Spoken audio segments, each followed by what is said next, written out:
Welcome to the opening day. Oh, that is a wonderful shot.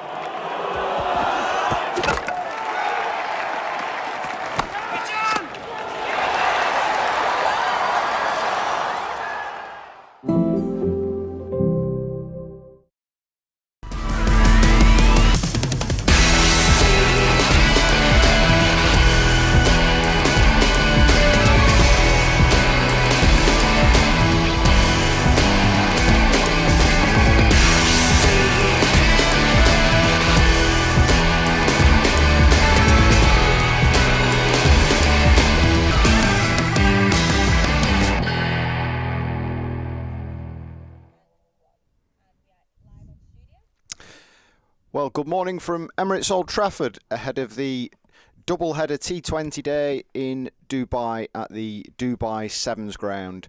It's Lancashire women versus the UAE, and later, around about 10 o'clock, Lancashire men against the UAE. So, the women's game first, and the toss is coming up in a second.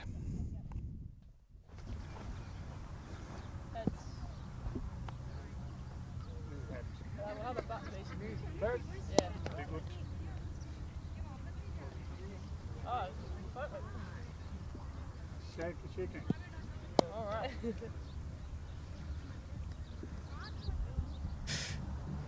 Ellie, first match of pre-season tour, you've just had the toss, what have you done? We won the toss and we're going to have a bat today. Any team news for us? Yeah, so we've got Emma Lamb and Jonesy opening the batting for us today. Obviously Eve Jones a new signing, so really looking forward to seeing how she goes. And yeah, equally, like, all the girls worked so hard all winter, and it's a great chance to get out in the sun and hopefully show what we can do and set ourselves up for a good season. Out here in Dubai, first training session yesterday, how did it go? Yeah, it was brilliant. I think for a lot of us, we've had the winter at home, so it was just great to get back out on grass. Get some miles in the legs and stuff, and then just preparation for today really. And yeah, great to be back outside, get out of that indoor centre, and hopefully this is going to set us up for a really good season. Start of a long tour as well, so a chance to build a bit of momentum today and to kind of get a good feeling around the group. Yeah, definitely. I think we've got plenty of games as well, which is great. I think the girls will get plenty of opportunity, and it's a good chance for people to stick their hands up for selection come that first game in April. So really looking forward to it. Perfect. Cheers, Ellie. Go well. Cheers. Thanks, guys. 1864. We were first class then, and we're first class now. With a dream to spread cricket through Lancashire's towns, where girls and boys, with willow and leather, become more than a badge, but the red rose together. A club where more than legends are made, but friendships, obsessions, moments replayed on our screens, in our minds, in our hearts forever. 'Cause it's who we are, our DNA, the red rose together. Statham, Briggs, Jimmy, Freddie and Joss Chappie, Sir Clive Lloyd, Carol Hodges, Kate Cross. What a roll call. It's a hard one to measure, with future names still to be written on the red rose together. We're all about people. It's what the red rose really means. Yeah, the ones signing autographs, but the ones behind the scenes. Our community, grassroots, the ones that feel tethered. Whether you're from here or belong here, we're the red rose together. And what about this place? Talk about world-class venues, internationals, gigs, Events. You can choose from a menu of triumph, of disaster, of pain, or pleasure. We've seen it all at Emirates Old Trafford, with the Red Rose together. Red ball, white ball, lightning and thunder. Have you ever sat back? Have you ever just wondered how far we've come? The storms we've weathered, or how far we'll go as the Red rolls together.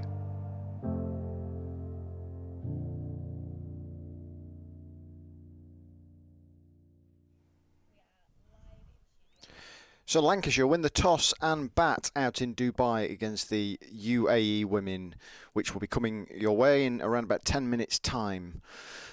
With myself, Graham Hardcastle, today is former Lancashire Thunder women's coach Paul Shaw and Polly Starkey. Shawsy, happy new season. What do you make of today's game? It's a historic moment, actually, isn't it, for Lancashire women? The regional stuff has finished. It's the county-led structure of the women's game. What do you make of it?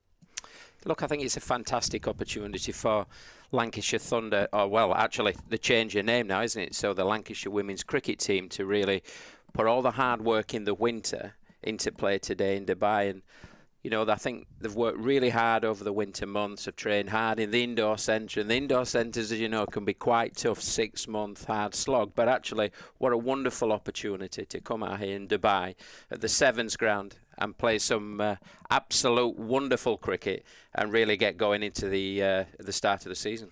I mean, the results isn't the be-all and end-all, is it? It's just basically about getting miles in the legs. But once you cross that white line, you want to make a statement. Absolutely, Graham. It's absolutely right. It's important preparation. It's getting miles in the legs. It's getting batters into form and getting on grass for the first time for a while. But the important thing is once you step over that white line as a player and as a coaching team, yeah, preparation's important. But no doubt about it, the bowlers will want to bowl really, really well, good areas. The batters will want to bat exceptionally well. And they'll want to field well, so they'll want to put in a really good performance, and any cricketer that walks over that white line, as you say, will go out there to win a game. You've been in this position before at this venue. First game of pre-season. What's your message to your players? The message is to just trust, really, just to trust all the work that they've put in the winter has put them into a really good position to play some fantastic cricket. Go out there, play to the strengths, play percentage cricket. From a batting perspective, I'd be looking to run really hard with positive intent and really look to push the ball out into the outfield to put pressure on the fielders. And as much as possible in that power play, we'll be looking for boundaries and really get going well. Well, Ellie Threlkeld continues to lead Thunder under the leadership of coaching leadership of Chris Reed, and the UAE women's team, as you can see there on screen. Unfortunately, the information on their side is light today, so do bear with us a little bit in terms of names and things like that, and exactly who's batting, but we'll do our best. We can see the Red Rose side warming up and preparing for this game. And the team, Emma Lamb is going to open the batting, and I guess the UAE side, their poster girl really is Mahika Gore, isn't she? She's not here with Lancashire on this tour. She's in Australia with the England A side. But it does show that they have got some real talent. So Lancs are going to have to be on their mettle today. Yeah, well, the last few years when I was head coach of the Lancashire women's team, we played a really competitive UAE team. And as you rightly say, Mahika Gore was a fantastic potential and a player that obviously we signed on the back of tours just like that. But what I would say is they'll present, I think, a real challenge. But what an opportunity for Eve Jones, if you like, who was on loan the back end of the season, wasn't she, before she signed the permanent deal with Lancashire Women. Is out there today forming a partnership with Emma Lamb. And if you look at that batting order, it looks a fairly strong batting order. You know, you've got Lister, the Scottish international, coming in at 3, and Fee Morris, that's been really successful with both bat and ball, coming in at 4. So with that in mind, I think it's a wonderful opportunity to really hit the straps quite well, and no doubt they'll be looking to play some really positive cricket. And I know Ellie Threlkeld worked with her very closely as a skipper of this team, and I know she thinks this year could be the year they really need to push forward, and really excited about the prospect. When you look at the Lancashire team, the likes of Ailsa Lister, for example, who's going to be batting in the top order, it's a really important week or so for her, because she goes on to Pakistan for the World Cup qualifiers immediately after this tour. So from that point of view, it's not just the county season that she's preparing for. She's preparing for a huge moment in her career, a huge moment in Scottish cricket, as they look to build on the T20 qualification that they had October time. Absolutely, and I think with that in mind, it's a really exciting year for Ailsa, because actually if she can get off well out in Dubai, play some good cricket, good positive cricket, it sets her up then, obviously, as you've rightly said, for the international scene as such with Scotland, but sets her up nicely for the really important season for her and her development with Lancashire women. And I'm sure that this season, in fact, she'll get some good opportunities. So the players are on the way out to the middle, and Lancashire will be batting first. As Shawsey said, Eve Jones and Emma Lamb. Shawsey, you know these players. Just talk us through the Lancashire 11. Yeah, so the Lancashire 11, we've got, I think, a really good side here. So with that in mind, looking at this 11, we've got Emma Lamb and Eve Jones at the top of the order, Ailsa Lister coming in at 3, Fee Morris at 4, captain and wicket-keeper Threlkeld at 5, Danny Collins at 6, which gives a real sense for how deep this batting order is. Grace Johnson, the academy graduate, batting at 7, Darcy Carter at 8, Hannah Rainey coming in at 9, Phoebe Graham 10, and Sophie Morris 11. So it's a good side with spin and pace, and also within that side they've got, I think a really good batting order with, if you like, 2 left-handers within that side. So from that perspective, I think the scene is set for a really positive T20 game here today in the Sevens pitch in Dubai. I understand, Graham, that the pitch is a pretty good pitch. They're expecting even bounce with around about 70-metre boundaries, so they're quite large boundaries. So the scene is set for a really positive game. And the UAE side have actually some Yorkshire links. Katie Thompson in their side, who's played for Yorkshire, and this is her, and she's opening the ball, and what a great start that is. Eve Jones drives the first boundary, and Lancashire's season is underway in ideal fashion. Absolutely, and it's Thompson balls and just slightly over pitches this ball, and Eve Jones just leans into this and hits the ball through the covers, times the ball away. It's a great way to start, isn't it, for the Lancashire women's team?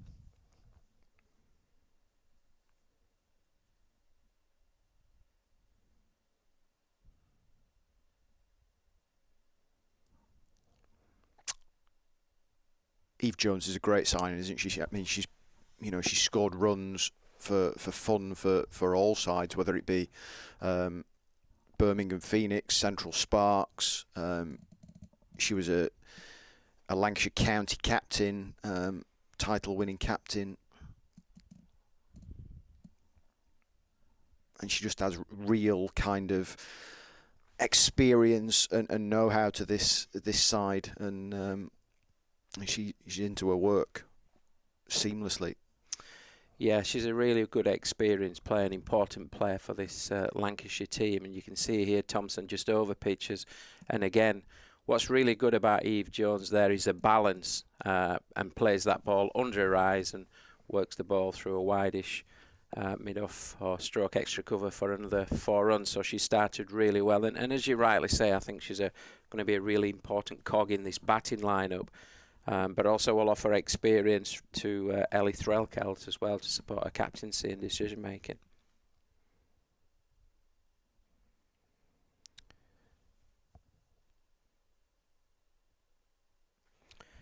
Yeah, just a dot ball there from Thompson. She'll be pleased at that. First 4 balls. First one's gone for 4. 0, 4 and 0. So 5th ball. Yeah, it's been a mixed start for the former Yorkshire left arm spinner. And I think there'll be a few nerves around, won't they? You know, they're playing Lancashire women. It's a good stage for them today, so there'll be a few nerves. Single to complete the first over and 9 from it for Lancashire. There'll be nerves around for everybody, won't there? Because, as you say, yeah, it's a really good stage for the UAE side, but the first time out on grass in a game, the nerves will be there for the Red Rose as well. 100%. You know, there'll be I guess a nervous anticipation of this game, because as we said before, just at the top of the show, the Lancashire women have trained really hard this winter, so they will want to put in a good performance. But actually, they probably need to be a little bit patient too, in terms of not getting too tense or too tight if they lose a couple of wickets early on, because actually it's their first outing as such on grass. But they've certainly made a good start with 9 coming off that first over. All runs going to Jones off just 6 balls. So really positive start for the Lancashire women's team. We spoke briefly about how big a season it is for somebody like Ailsa Lister, who had her injury issues last year. She probably would have played more for Lancashire. She just played in the Charlotte Edwards Cup in the regional format, or the regional structure, should I say. It's a really big season for Emma Lamb as well, isn't it? She's had her injury issues in the recent times, but she's got herself back fully fit, and she'll be wanting to stamp her mark back on county cricket. Yeah, for sure, because she's been in and out of that England environment as well, hasn't she? And knowing Emma Lamb as I do, she'll be wanting to get back into that environment and prove she's an England player and try and get her place back from that perspective.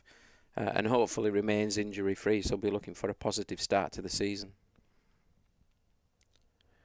So we started with spin, now we have seam.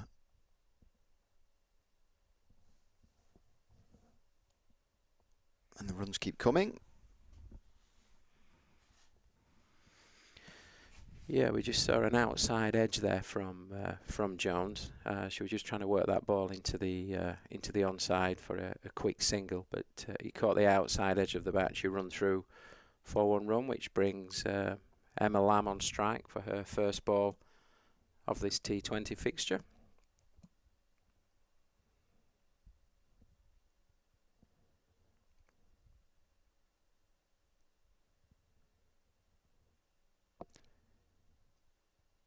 You've coached at this venue. It's a fantastic facility, isn't it? The home of the Dubai Sevens rugby stadium, which is almost a bit like a kind of permanent, temporary seating structure, isn't it? That stadium there, and then there's a couple of cricket grounds. You've been more recently than I have, but it's quite a way out of Dubai in terms of the centre.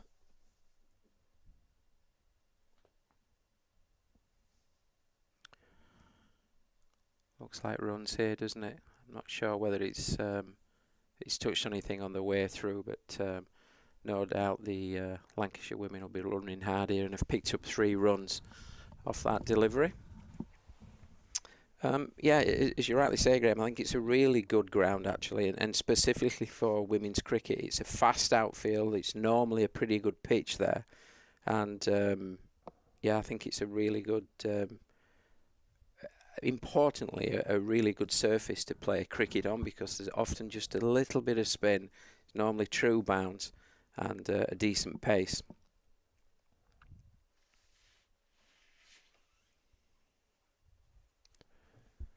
Jones, who's dominated the strike so far, finds the field. And you can see by that shot the ball's just sat up nicely there. Looks like it's coming on nicely. Jones is able to get into the ball and hit through the line of that ball. Wasn't able to break the infield at that point, but it does look a good surface to play on.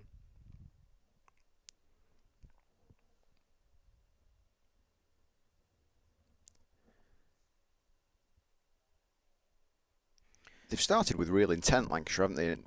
And not just the Jones boundaries, but the running between the wicket, putting the pressure on the field as we just saw there. That will be something that Chris Reed will be really keen on. Yeah, absolutely. They'll certainly be looking to play positive cricket and score boundaries, and specifically inside the power play. But as you rightly say, they need to be looking to score with intent. So with that in mind, running hard between the wickets is important. And with that in mind, they'll be looking to put pressure on that infield. So I would expect as the game goes on, more and more quick singles, trying to put pressure on the infield, as I say, and cause just a few errors.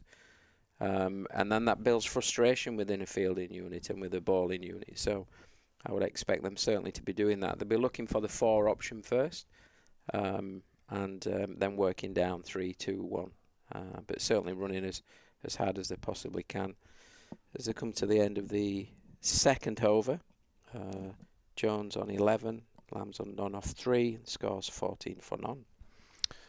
So just the 1 over for Katie Thompson to start this game. She took the new ball. It looks like Seam will take over. It's become a real hotbed of cricket, hasn't it, Dubai and the UAE? Down the road in Abu Dhabi, there's a Counties Cup T20 competition, men's competition going on today, has been for the last 2 days as well. The likes of Somerset, Essex, Nottinghamshire, Yorkshire involved in that. Yeah, it's a good part of the world to go and play cricket at this stage of the year. Just the weather's good, the pitches are good, outfields are good on many of the grounds that are out there, and it's an opportunity to finish off the preparation in this competitive stage ahead of the season. Use of a feet there from Eve Jones, just shimmied down the pitch but couldn't get bat on ball. What do you make of the change from regional cricket to county cricket as we have for 2025 in this new tiered structure? Tier 1 fully professional, then feeds down into Tier 2 and then into Tier 3 as well. Yeah, I think first of all, regional cricket has served a really important purpose.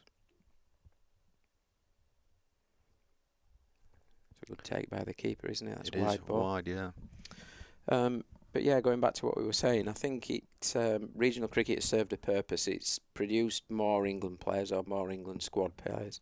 It's raised the competitiveness and the standards of the women's game, and it's professionalised the whole women's game. So I think from an ECB perspective, they're probably thinking, okay, then what's the next phase? And the next phase, and quite rightly so, is then to look at county cricket and focus in on that and take that to the next level and hopefully raise the standard and produce even more players for this England team, because actually that is what it's all about. It's about producing players for the national team, and the England women's cricket team have had a tough winter, obviously with not being successful in terms of the World Cup, but also the Ashes, so they'll be wanting to really push on over the next few years. Jones just feels for one outside off stump. I mean, it feels like clearly it's a really exciting moment, but because of what's gone on with England, it feels like a really important moment as well. It almost has to hit the ground running for the England side to kind of not regain strength, but kind of deepen their pool of talent in many ways. Yeah, I think so. It's an important step, isn't it? And the spotlight's certainly on the England team and the structure that lies beneath. So they'll be wanting to make sure it works. Jones goes over the top and pick up a couple of runs.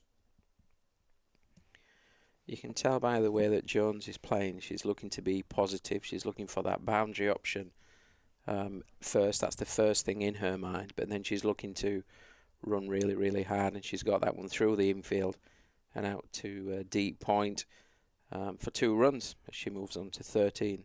It's been busy, hasn't it? You know, it's not been boundary filled.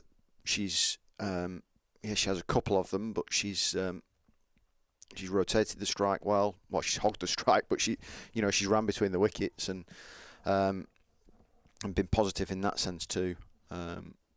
How, from Emma Lamb's point of view, she's faced three balls out of the first 3 overs. Will there be any frustration there? Will it be? How will she be kind of dealing with that?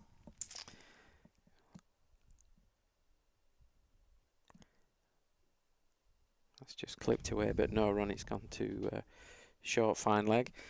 Yeah, I think it's a good question you raised there, Graham, because knowing Lammy as I do, she will be feeling a little frustrated. She likes to be confident, so therefore she likes bat on ball early on in her innings. So actually just playing that supportive role at the moment, getting herself in, looking to put the bad ball away and put pressure on the opposition in the ring, I think is what Lammy really just needs to focus on, and not be too worried about not facing too many balls at this stage. If she can be nice and calm and focused on the job in hand, I'm sure she'll get herself in. And by the looks of this pitch, if she does get herself in, then the potential to score big runs.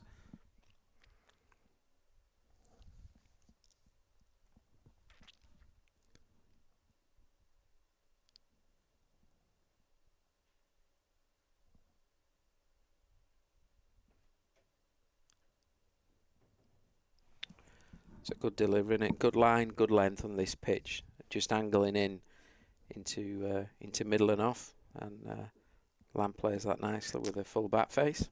Yeah, Nanda Kumar bowling a second over and bowling in duckers as well.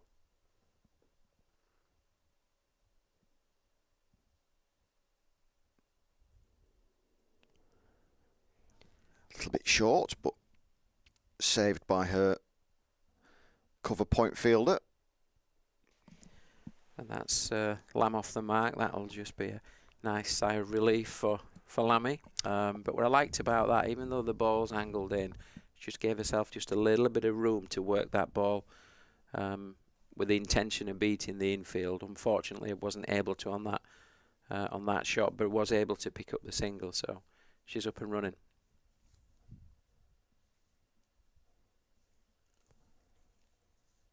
Uppish from Jones. She gets her third boundary. It's a nicely played shot, isn't it? That's the challenge with the right and left-handed partnership, isn't it? So the lines and the lengths. If we watch this ball, it's a wide ball, just keeps going outside the off stump.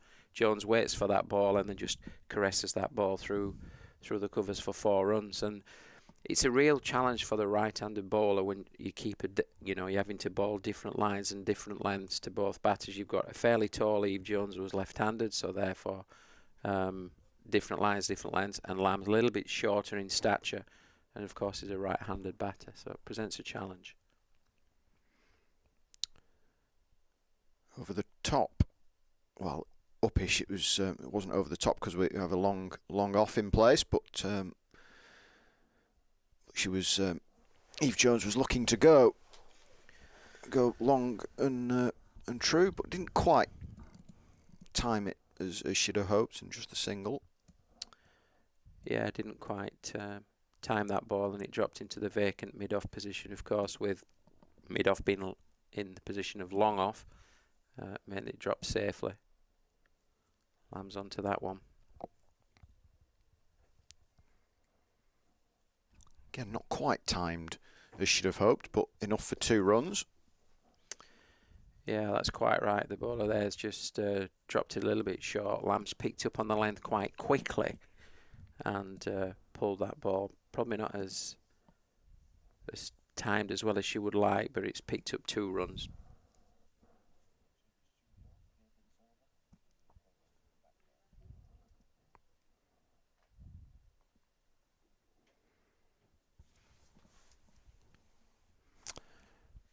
So a single concludes the 4th over. Lancashire 26 without loss. Eve Jones 18 and Emma Lamb 4. It's been a positive start for Lancashire, Shawsey. Yeah, very good start. They'll be happy with that. 26 for none off the 4 overs. And the pleasing thing for me is that they're looking to play good positive cricket, as we've mentioned a couple of times already. They're looking for the boundary ball. And if it's not there, then they're looking to put pressure on the opposition by running really, really hard. If they can maximise the last 2 overs of the power play, then it puts them in a really good position going into that middle phase of the game, which often fielders go out. We know that we can get more people outside that ring so they can run harder. It's been a positive start for Lancashire, not been a dominant start. The UAE will still be reasonably satisfied, especially if they can strike in this next 2 overs. It's a good shot for none. It is a good shot. She's hit that ball under her eyes in really good position with a full back face. She looks in. She can get herself in here, Lammy. She looks in good nick. The game looks in good order. She's been the real dominant force with the bat, hasn't she, for the Red Rose over the last, well, what are we now? Regional cricket started in 2020 in the COVID summer. She has led the way since then for yourself and for Chris Reed. Yeah, she has. She's a good cricketer and has now got a fair bit of experience. Of course, she made her debut a number of years ago now, so she has got experience of playing on this stage as such. And I think she'll be confident, and the coaching team, along with Chris Reed, will be confident that she can have a really good, impactful season coming up.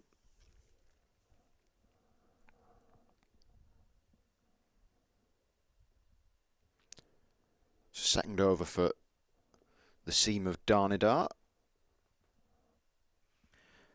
Darnidar's bowled a really good line and length, that delivery, and that's probably the area that she needs to bowl to try and just slow down this run rate as they're just gradually pulling back this run rate. If the ball just slightly back of a length and hard into the pitch, it looks a little bit more difficult to score, but that was certainly the line and length to bowl to Jones. It's bustling pace, isn't it? And that one's flown away to the boundary. Jones into the 20s. Really well played by Jones. She advances down the pitch, gets the ball on the full pretty much, and caresses that ball through extra cover for 4 runs. She looks in good form, does Jones. 22 off 19 as the score moves on to 31 for none. But as we said in between overs, we would expect this over and the next over would be an opportunity to maximise that power play and try and get in around 45, 50 if at all possible.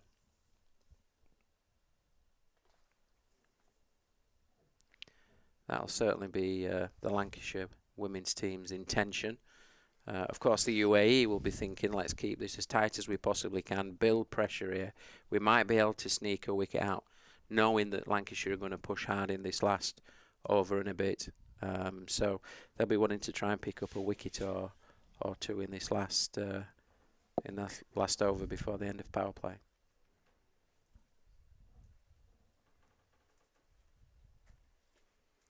It's well played, isn't it? Lovely shot.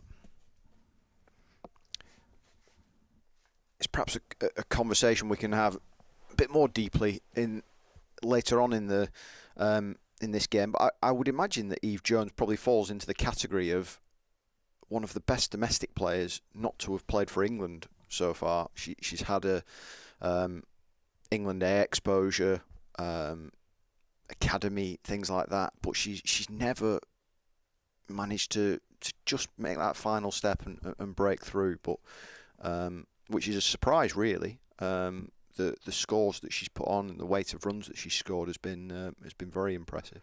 I think you raise a good point. I think she'll be disappointed not to have had England honours at this stage of her career. She's an experienced performer, and for a number of years now, certainly in regional cricket, scored lots and lots of runs. She'd probably be right up there in terms of run scorers in regional cricket, and also as a left-hand batter presents a really good challenge.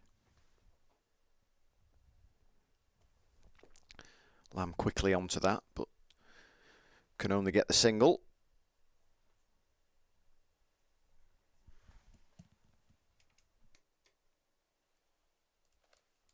Will be joined by Polly Starkey in a second or two.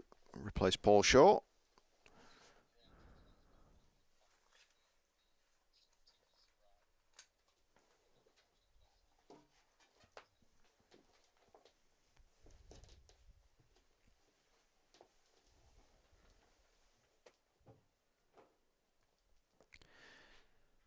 So spin introduced once more. Oza for the United Arab Emirates women.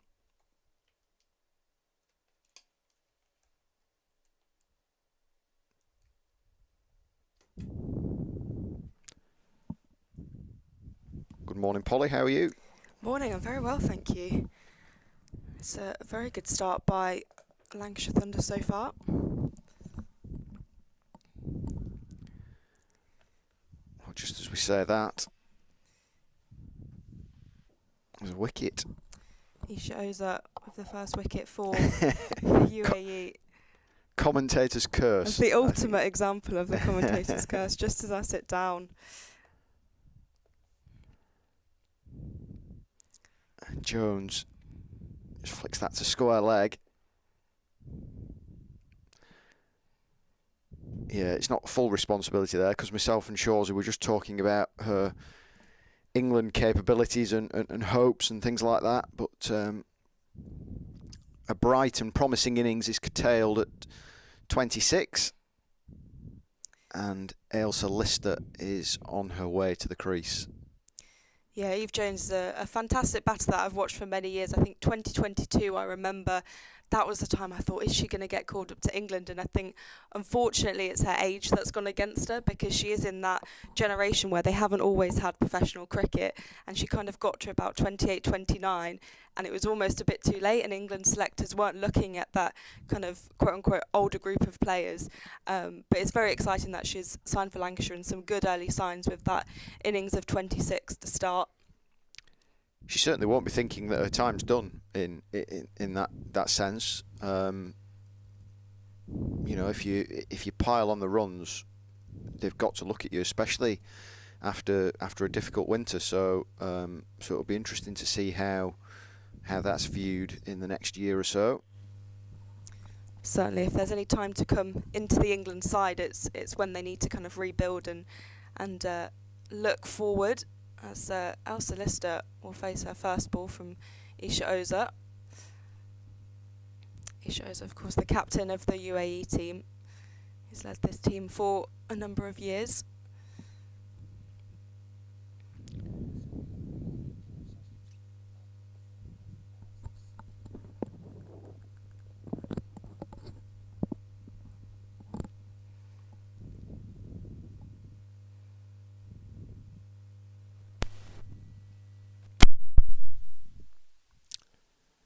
Tall off spin.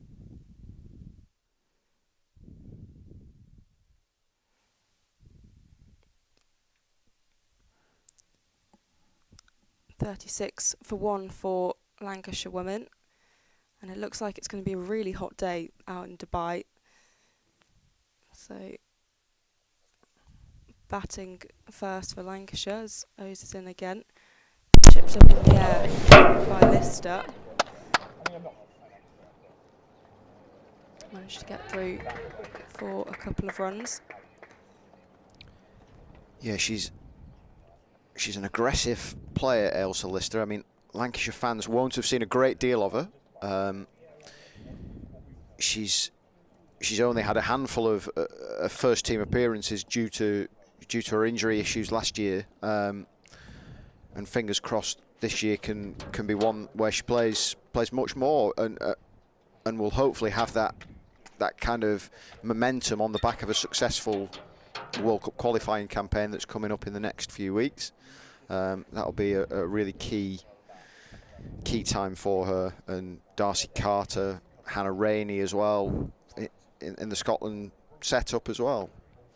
Yeah, there's a really strong Scottish contingent at Thunder, and it's been excellent to see them come through the system. And yeah, someone like Elsa Lister, who, you know, has played for Scotland under 19. She's got senior caps. She's a fantastic inclusion in this side.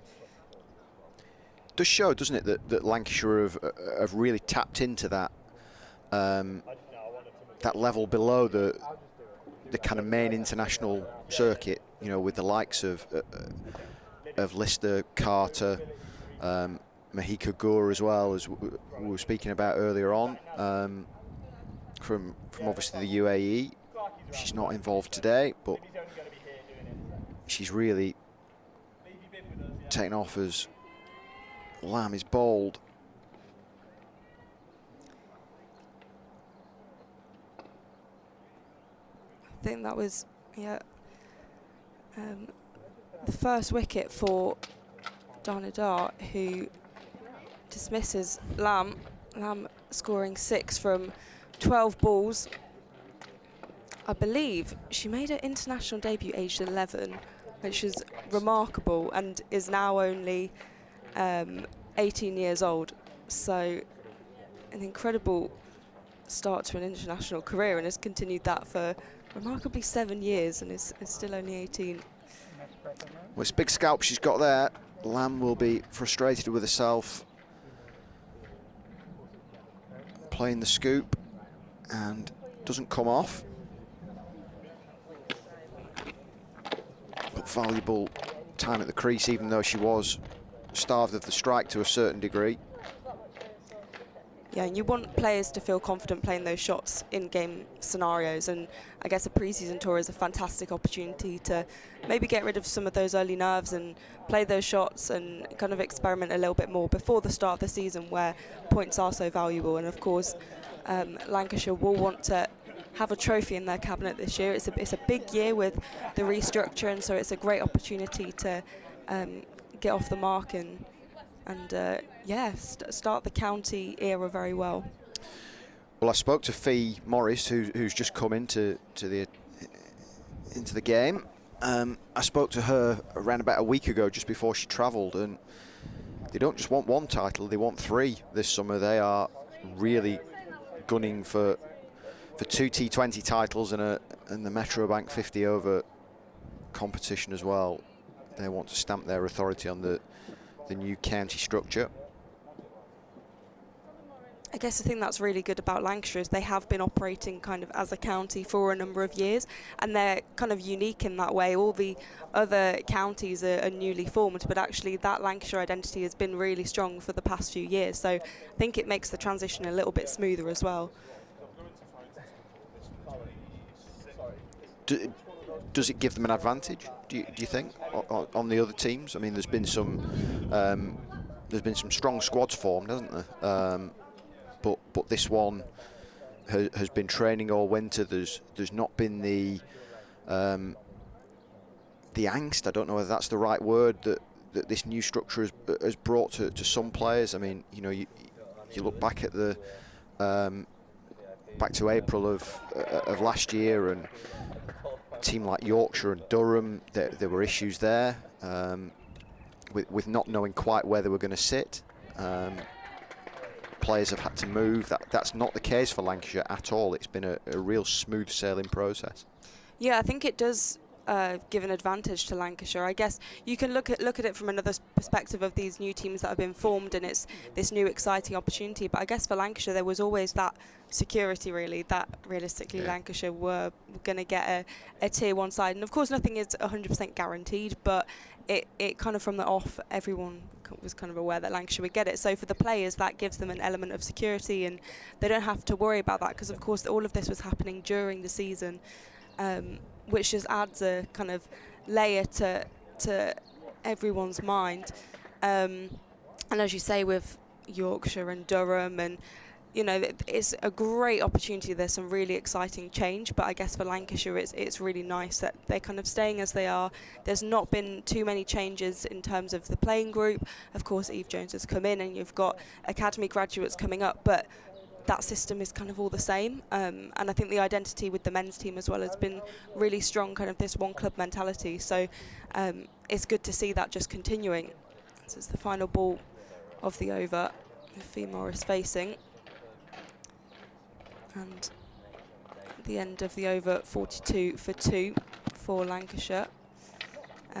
So yeah, I think this pre-season tour is a great opportunity to continue something that they've built over a number of years. And of course, Lancashire have done these pre-season tours in recent years, which for many women's teams hasn't happened. I think last season actually was the first pre-season tour for a lot of the regions, whereas Lancashire had done this for years. So it's great to see that, you know, Lancashire set the standard and now everyone else is almost feeling obliged to catch up. So yeah, Lancashire have done a really good job in that sense. Just caught a quick shot of Lancashire Chief Executive Daniel Gidney, whose support for the women's side has been unwavering over the last 4 or 5 years, and Lancashire's Director of Cricket Performance, Mark Chilton, as well.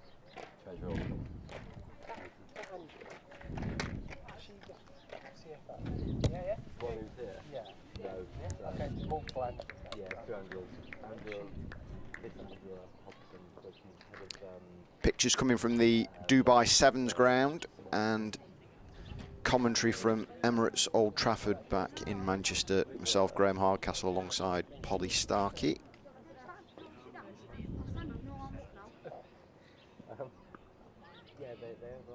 It's the captain, Isha Oza, back to bowl.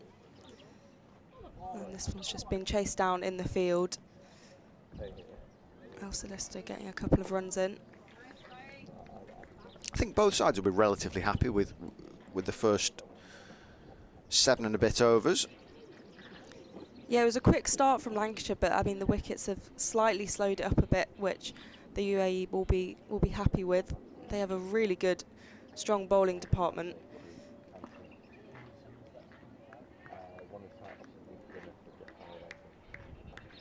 Plenty of different options, and a lot of the UAE players have played for the under-19s team, went to the under-19 World Cup across various years.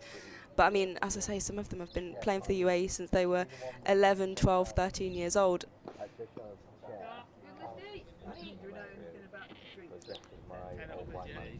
They've got a fantastic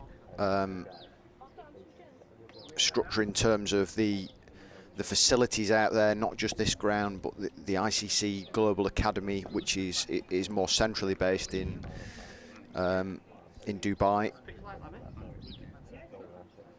That's where the majority of these players will train.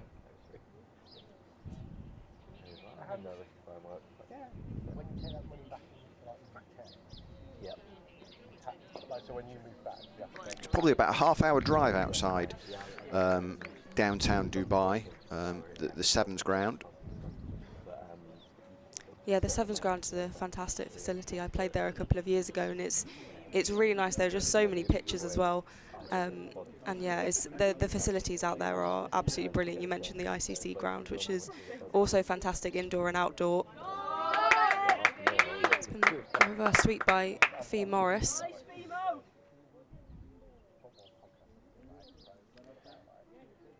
Nice Femo was the call from the Lancashire bench, the dugout. 8 overs through, 47 for 2. For me, Fee Morris has been one of the best signings over the years for Lancashire.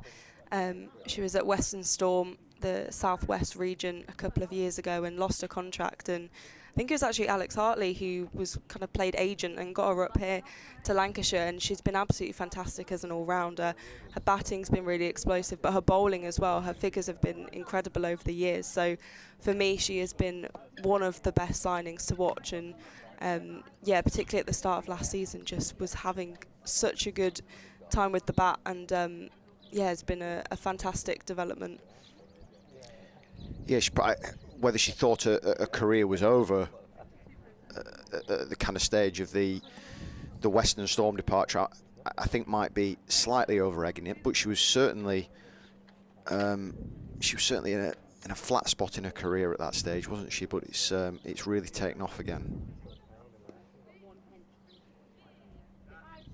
Just a little bit of hesitation between Lister and Morris. Singles taken.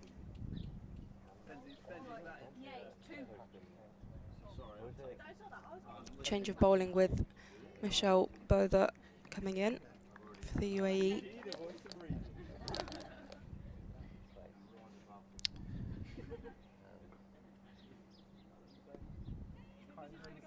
Left arm spin is driven.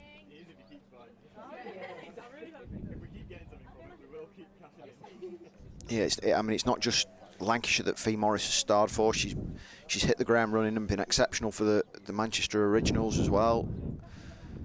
Who will forget her 5 for here a couple of years ago.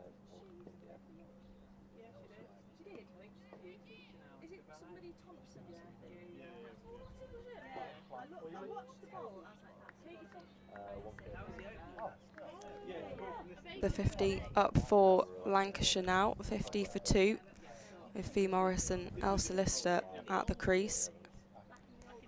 You mentioned the 100 draft happened earlier in the week. A couple of... That's a fine shot. That's a really nice shot. Just kind of chipped it back over the bowler's head. Plenty of Lancashire players being picked up in that for various teams. Many of them, of course, for the Manchester Originals, but Ellie Threlkeld and Emma Lamb moving elsewhere, and yeah, lots of movement. It's very exciting ahead of a very, very busy summer for these Lancashire players for the various competitions and teams they'll end up playing for.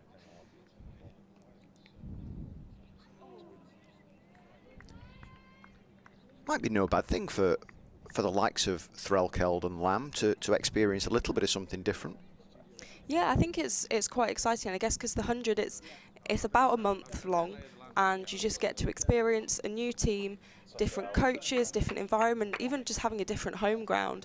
I think it's a nice little experience for the players to kind of get away from what they're really used to and maybe challenge themselves a little bit more, because I guess for players like Lamb and Threlkeld, Old Trafford that's their comfort zone. So to kind of challenge themselves elsewhere, I think is exciting. So Lancashire 52 for 2 after 9 overs. Ailsa Lister 10 not out, Fee Morris 7 not out. The wickets to fall, Eve Jones for 24, Emma Lamb for 6. It's a platform that Lancashire have built here. We're looking in the region of 140, 150, something like that.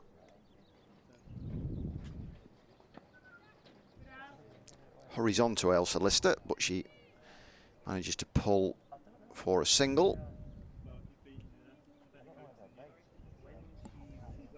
There's been quite a lot of talk about the 100 over the last month or so. What have you made of the development of the women's competition?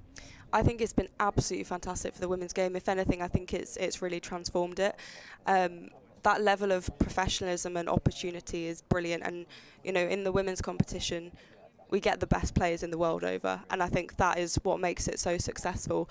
But also it's such an opportunity for domestic players to make a name for themselves, and yeah, I think it's been such a good opportunity for the players to play in full stadiums and have kind of the excitement around their team and the extra attention, but also be part of something bigger, and they're kind of part of this identity of the Manchester Originals or the Trent Rockets, and it's the men's and women's teams together, and I think that's yeah, it's really brilliant. And for that period of 4 weeks, particularly in the first year, where a lot of the domestic players playing in the competition weren't even on professional contracts, for them to experience that level of professionalism is absolutely brilliant. And I think it's just been so good for preparing people for international cricket or more high pressure situations, because they've experienced those big crowds and those big moments, and it feels like it really counts when you have a full stadium, you've got pyrotechnics, all those sort of things. So I think it's been really good, particularly from that women's perspective. No pyrotechnics out in Dubai at the Sevens ground today. There's you don't need to warm anything up there. No, they'd overheat if you had any of the flames or anything.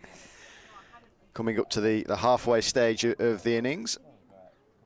We'll be rejoined by Paul Shaw in a second.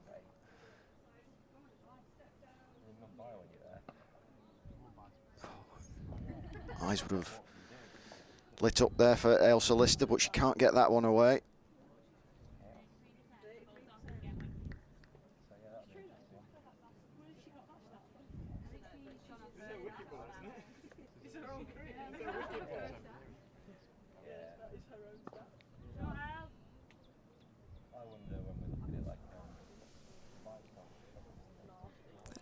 Isha Oza finishing her third over.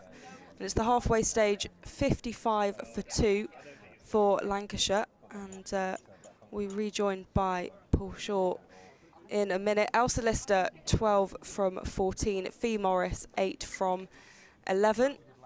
As we say, the Seven Stadium in Dubai. That's where the game's taking place today. Lancashire's pre-season tour, playing against the UAE women. Team full of players who have bags of international experience.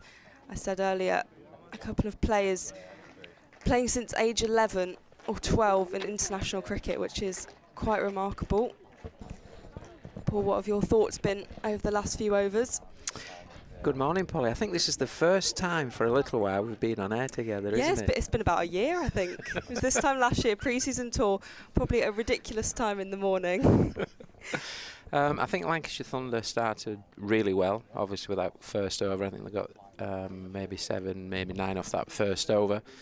And then just a little bit up and down. They're looking to play with intent and rotate, strike and score as many boundaries as they possibly can. But the wickets of Jones, losing Jones on 24 off just 23 balls, and Lamb 6 runs off 12, just kind of provided a stumbling block, didn't it, really? But this partnership now is an important one with Lister and Morris, with Lister being on 12 off 14 and Fee Morris 8 off 11. So with that in mind, it's pretty important that they can build. But it's an interesting one, isn't it? Building a partnership and going relatively low risk, but actually it's a T20 game of cricket, so they need to play with real intent. So I think 55 for 2 off 10, I think, is the games at this stage is in the balance, and the UAE will be really happy with how they've pulled the game back.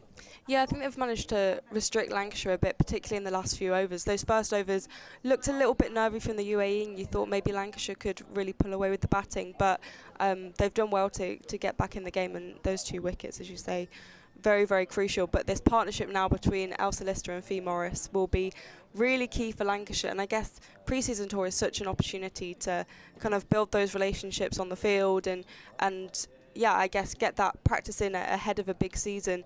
I guess from your perspective, really big season for Lancashire. I suppose over the years it hasn't been the most successful in terms of trophies in the cabinet. There have been some really good performances, but it's just been that final bit that hasn't quite gone to plan. Yeah, I think what the Lancashire women will be doing now, I mean, over the last few years it's been about building the foundations and developing the players from a start probably 4 or 5 years ago, where the standard perhaps wasn't that great, where the standard has grown and developed. The academy is now producing players. A number of players are now representing England and Scotland, so to speak.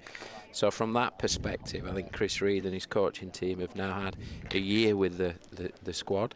There are really positive signs of progress, and I think what they'll look to do is really push on this year. I'd expect this year to be a really good year, and certainly that's what I'm hoping for, and no doubt the players and the staff and all connected with Lancashire are too. And it's brilliant now that the whole team are professional, and we've got these professional contracts in place. But what was it like actually coaching when you have some of your team professional and some of them, you know, work in these other jobs as play resumes, and Elsa Lister's chipped that one. In fact, that was Fee Morris taking strike.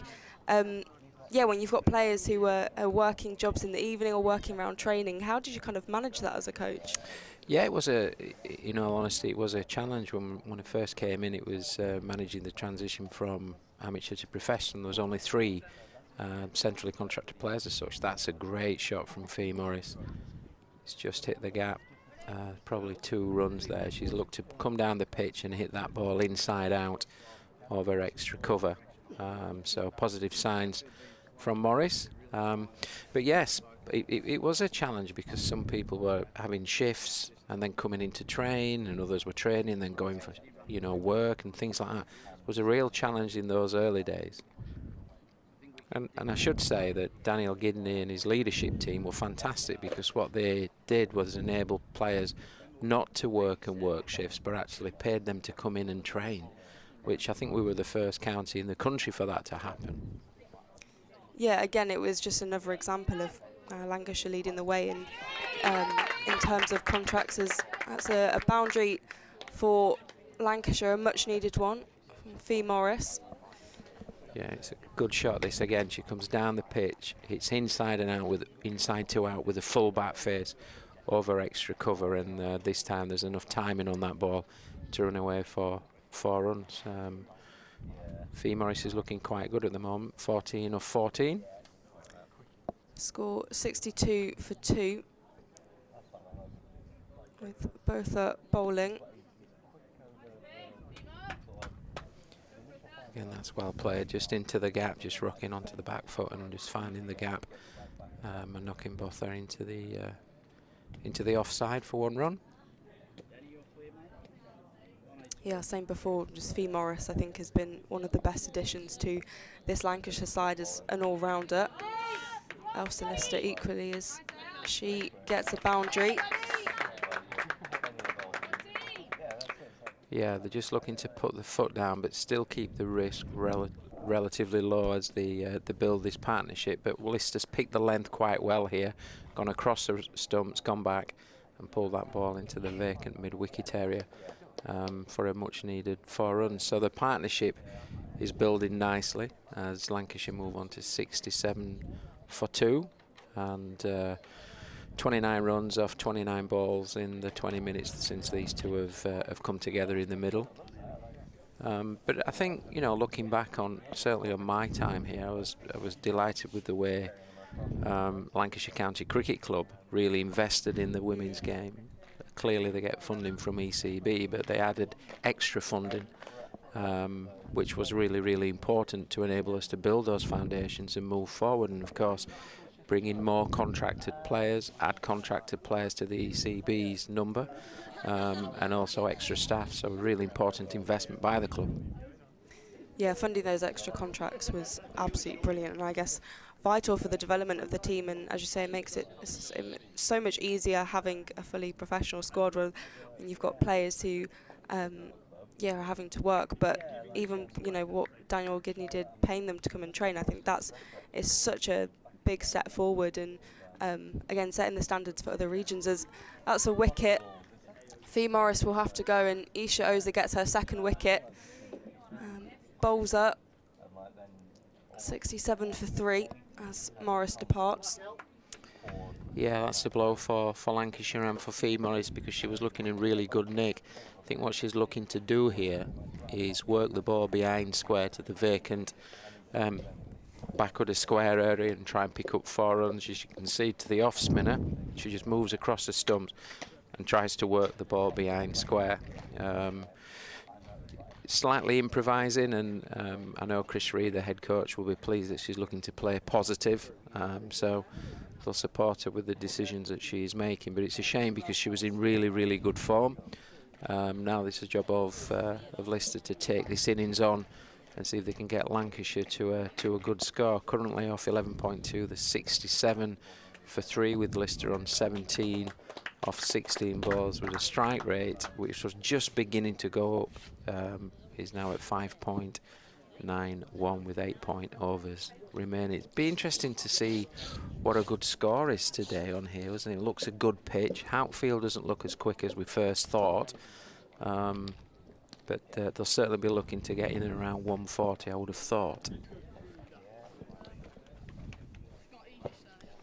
Oza continuing as Ellie Threlkeld faces her first ball of the day. Yeah, you imagine it's just going to get warmer and warmer out there. A blazing sun.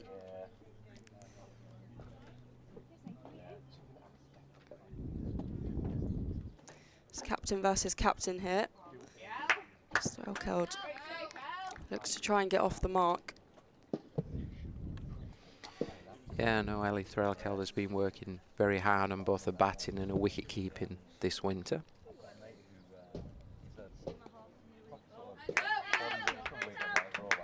She gets off the mark there with a single down the ground to long on with good foot movement. She's showing her intent, isn't she, there? She's come down the pitch and looking to play positive where she can.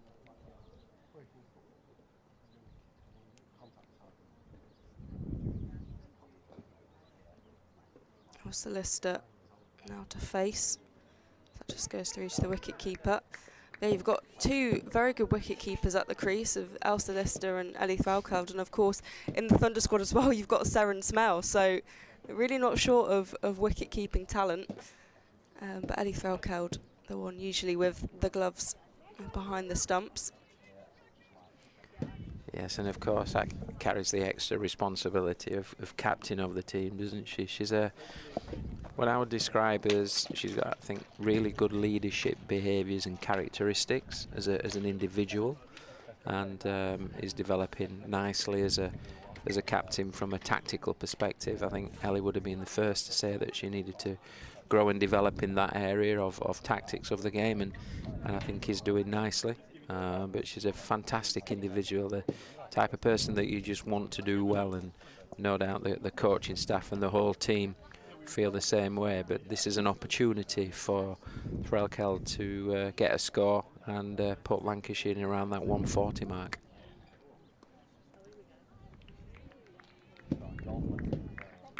It's going to be Katie Thompson who's bowling again. Yes, for her, this is kind of like a Rose's derby. She's she played for Yorkshire for a number of years and then played for Yorkshire Diamonds in the Kia Super League. As she's appealed and it's given out, Ellie Threlkeld has to go for one, with Katie Thompson getting her LBW. Yeah, the ball was pretty full here. It's just whether or not it was hitting leg stump or not. It was angled in with the left arm, and if the ball goes on with the arm, then it could be just running into around about leg stump. Ellie will be disappointed with that because she's looked good to start. She may have been a little full to sweep, but she's probably thinking about a vacant area in the round square leg. But it's a great wicket for the UAE. It gets them back into the game, and Lancashire are now 68 for 4 off 12.2, and Thompson's picked up a wicket, so he's 1 for 7 off 1.2. Yeah, it's perhaps not the score that Lancashire were expecting. I guess they would have wanted to build bigger partnerships, but these wickets have really made the difference so far. Yeah, for sure, which brings Danny Collins to the crease, coming in at 6, the left-handed Collins. Now, the positive of this is it's brought a right and left-handed partnership, hasn't it? So certainly Lancashire will be hoping it just plays and messes with the lines and the lengths of the UAE bowlers. But we will see. But it gives Collins an opportunity to support Lister here and try and post a decent total. But it's quite an important phase of play I think we're entering now. Thompson continuing.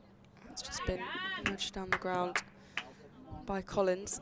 Yeah, I mean, it's great that Lancashire actually have a lot of left-handed batters, because I think particularly in women's cricket there's just a bit of a lack of left-handed batters. I think a lot of the reason is because people like pick up a bat how their family might do it, and if, you know, their parents or siblings are right-handed batters, they'll just copy, even if they're left-handed themselves. And in the women's game, I think that's happened a little bit more. So England, for example, barely have any left-handers, as Thompson bowls and it just goes behind the wicket-keeper, heading towards the boundary. And we'll go for byes. But yeah, I guess with Lancashire having so many left-handers, it is such an advantage in the regional game, I think, because it does make the fielders work a lot harder on the bowlers. And not many teams within the county structure or previous regional structure had that. Thompson again, and the catch has been taken. That's another wicket down, and that's Elsa Lister gone, the in batter. So there'll be 2 relatively new batters at the crease now. 71 for 5.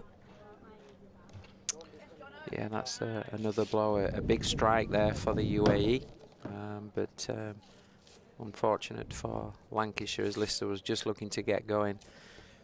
She not quite got that ball, just on the outside edge of the bat, didn't quite get there, as you can see here in the replay. and the ball's just gone up there to extra cover. A comfortable catch. So another wicket gone for Lancashire, and a really good breakthrough again for the UAE, as the score is 71 for 5. It's a really interesting phase of play. This run rate's beginning to lower. There's only 7.1 overs remaining, and the WASP we have on the screen, which is a wonderful tool for us, is sharing that 119 is a potential score. As Grace Johnson comes to the crease, the right-hander Grace Johnson, medium pace bowler, developing all-rounder, who's a graduate actually, isn't she, of the Lancashire Academy. It's been really pleasing to see the growth and development of Grace, and hopefully Grace Johnson and Danny Collins can put on a partnership here for Lancashire. Johnson facing her first ball and gets off the mark immediately. Yeah, Johnson I think made her debut this summer, June 2024, and yeah, but it's been brilliant for the academy and Lancashire under 18s, as captain the side as well, and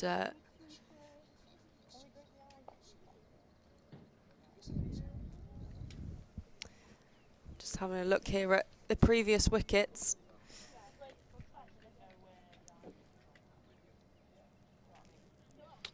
Yeah, Lancashire having made a good start and then lost those 2 wickets. And then Fee Morris, who had got herself in and played a couple of beautiful shots. Ellie Threlkel came to the crease and early on got done LBW. And then Lister, who was beginning to form a partnership with Collins, dismissed there as well. So it slowed down the progress of the Lancashire batting unit as such. And they'll be disappointed with that, but there's still a game to win here with 7 overs left. Johnson at the crease on 2 and Collins on 1.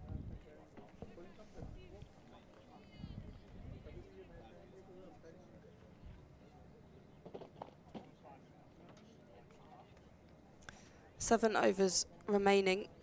Were you saying 140 earlier? The target. Which seems quite far out of reach now. Yeah, I think that's what they'll have been thinking when there were only 2 down. They'd have been looking to build towards 140.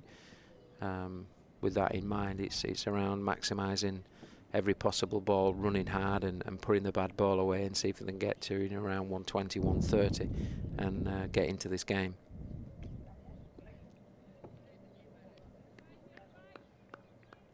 It's been a change of bowling with Vishnave Mahesh, 18 years old. Again, really young debut, age 12, which is incredible, and has played 77 matches since.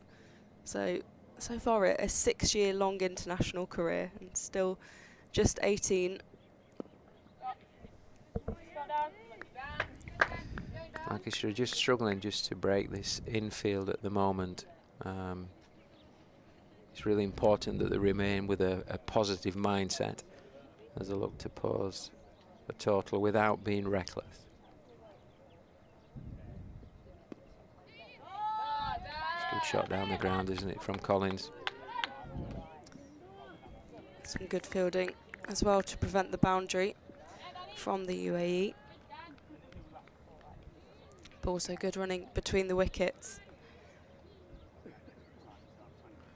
Yeah, Collins picks up 2 timely runs there. She come down the pitch and hit the ball over the bowler's head through the vacant mid-off position. Good footwork again there by Collins and well fielded at mid-off.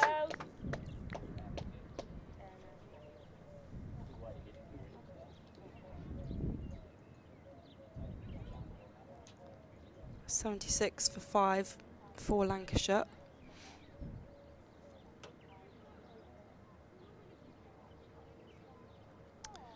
Yeah, just 2 balls left in this over as Grace Johnson takes strike.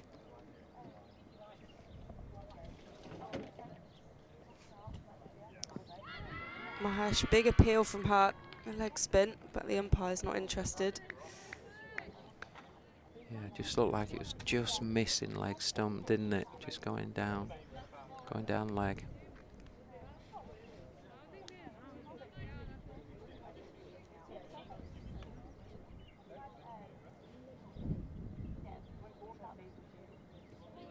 It's a big swipe at that from Johnson. It goes through to the keeper. So at the end of the over, 76 for 5. Danny Collins on 4 from 5 balls, and Grace Johnson 2 from 3. 6 overs remaining. I've got some interesting information for you, Paula. You'll be aware of this, that on the 9th of July, here, absolutely here at Emirates Old Trafford, this great stadium, the England women's cricket team will be playing India in the Vitality Blast IT20. 6:30 start, by the way. I'm sure you'll definitely be here. And they're actually looking to set a new record and be a part of history, because if they can go past 10,000 attendees, then it will be a record, certainly in the north. And I'll touch back on that after this ball. Well played by Collins. The record so far is held at Headingley, and I stress this is in the north, and that's 9,146. So come on, Lancastrians, buy your tickets, get on the Lancashire website, and it's the first time in 13 years that England International has been played at Emirates Old Trafford. So hopefully you'll be queuing at the gates and steal the record from the White Rose just over the hill there. I was going to say, you have to take the record from Headingley, of course. If that's not a motivating factor, then what is? Yeah, I will be there. Very, very excited. I think it'll be a really good crowd. Of course, England-India always produces really good crowds. And hopefully will be a good competitive game. As there's a slight misfield. It doesn't go all the way to the boundary. Of course, India are hosting the World Cup in October time, so the sides will be seeing a lot of each other over the next few months. Yeah, that would be fantastic if Old Trafford could get that record. Looks out. Didn't quite pick the length there, did she? She thought it was a little shorter, but that Thompson's now picked up 3 for 13 and is bowling really well, but is bowling wicket to wicket. What's happened there is Johnson's obviously looking to score at a good rate and has just rocked back and looked to pull that ball through the mid-wicket area, but it wasn't quite as short as she thought. And I think this ball looks like it's running right into middle stump, I would have thought. So pretty easy decision for the umpire to make. But Thompson's really got herself back into this game by just bowling wicket to wicket, straight balls. So fair play to the UAE. They're now very much in this game. Yeah, 79 for 6. With just over 5 overs remaining, and it's Darcy Carter that's come to the middle, who has moved to Lancashire this year from the South East Stars, so what's now become Surrey.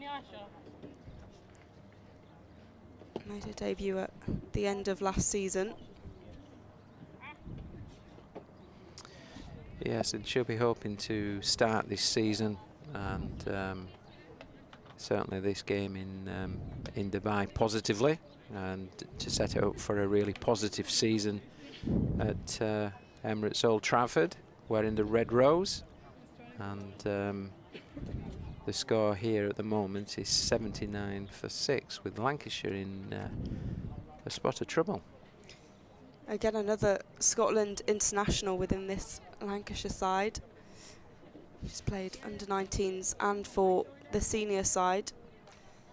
And I mean, nominated for the ICC Women's Emerging Cricketer of the Year in 2023. And to give some context to that, Phoebe Litchfield and Lauren Bell were also nominated for that award. So it's a good couple of people to be up there with. She sees out her first ball from Thompson.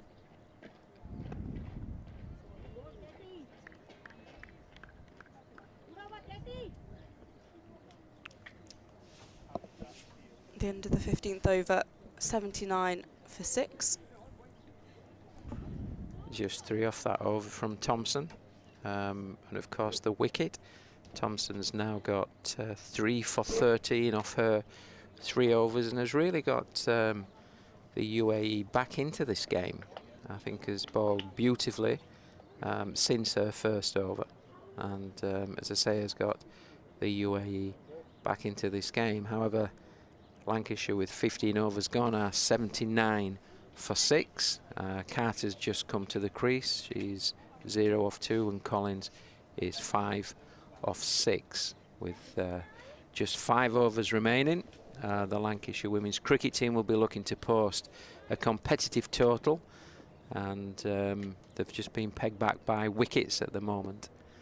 As Collins works that ball behind square, it looks like it could be going to the boundary for 4 runs. It just beats the fielder that's run round from deep mid wicket. That's a much needed 4 runs for Collins and for the Lancashire women's cricket team at the Sevens venue in a very sunny and hot Dubai, as I'm joined by Graham Hardcastle, that's come in with the sun cream, but I've had to remind him you don't need any sun cream in here, but over there it looks beautifully hot. Yeah, you said that with a little bit of envy in your voice. Absolutely.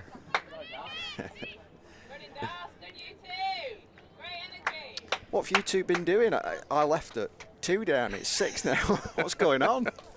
I know, I think, well, I tell you what, they're in a really good position at one point, weren't they? And then the UAE's pulled themselves back into this game and picked up the 6 wickets as such, with the run rate now being down at 5.48. So Darcy Carter just whips that one away into the outfield.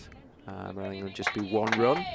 And with just 4.3 overs remaining, trying to work out what's a competitive score from here. They will clearly want to get in and around 120. They will have set the sights on 150 before the game. 2 wickets go down, probably 140. They need to be pushing really 110, 115 here to be in the game, I would think. Oh. Drop. Yeah, just before I kind of left at the halfway stage, I was kind of thinking 140-ish would be about the mark, and as you say, that's come down quite significantly now. Clipped away there by Carter, just for 1 run.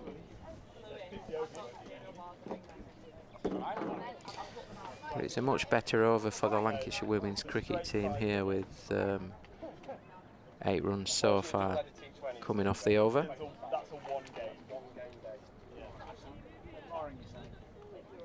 Collins has got a big role to play here, Graham, hasn't she? She has, and she's got a fair amount of experience behind her now, hasn't she? Without really having been able to stamp her authority on senior cricket. But yeah, this is her opportunity to really show what she's got. I was just saying earlier on around the England women's cricket team visiting Old Trafford on the 9th of July against India to play in the IT20 Vitality. Game here at Emirates Old Trafford. It's a 6:30 start, and they're looking to break the 10,000 barrier in terms of attendees in this world famous stadium. Currently Headingley hold the record for 9,146. So certainly the Red Rose will want to beat the White Rose, won't they? They certainly will. You say that with a thick Yorkshire accent. I'm never sure what role we're on. As Collins gets a boundary away, much needed. That's really well played from Collins, isn't it? Down the pitch, hit hard, full bat face, straight over the bowler's head. That's a good shot, and works into the offside for 1 run. closing in on 100, the Red Rose. Not quite where they'd wanted to be at this stage, but wickets have fallen in a hurry during the second half of this innings. Former Yorkshire spinner Katie Thompson with 3 of them.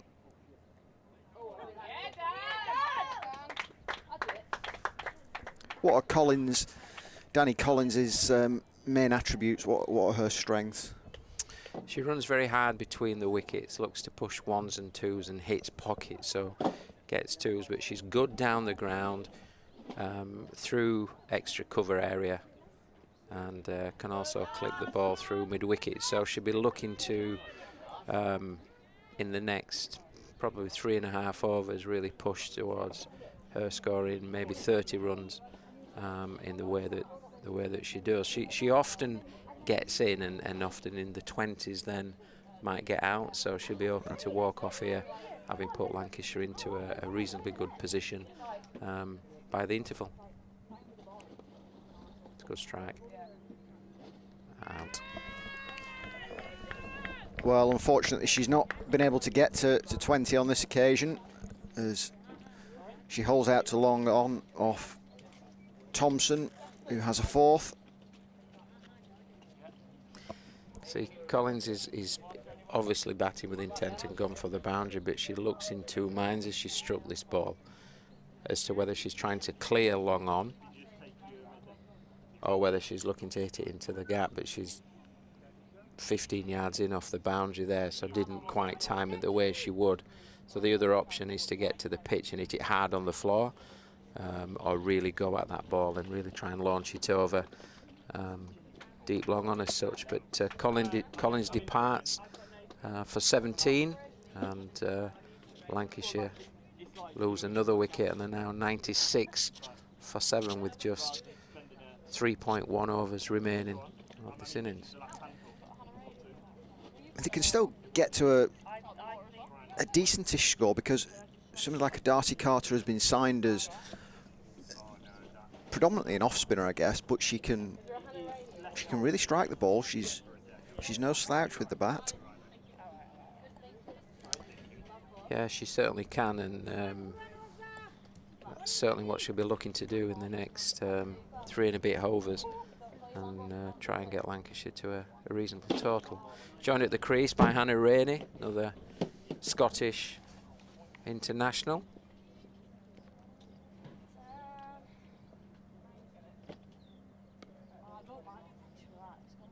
Off the mark straight away.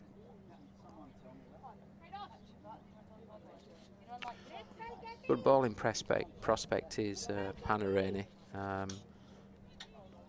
Been at Lancashire now probably 3 years, as she's gradually developing, and bowls a decent line and length at a good pace, so they'll be hoping for something from her in the second innings. As we just look at the scorecards here, there's lots of starts, Graham, isn't there? I was just thinking that exact same thing. Nobody's been able to go on, have they? No, unfortunately not. You got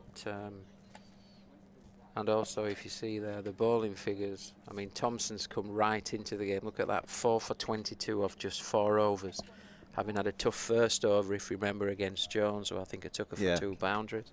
9 off it, wasn't it? It's well bowled.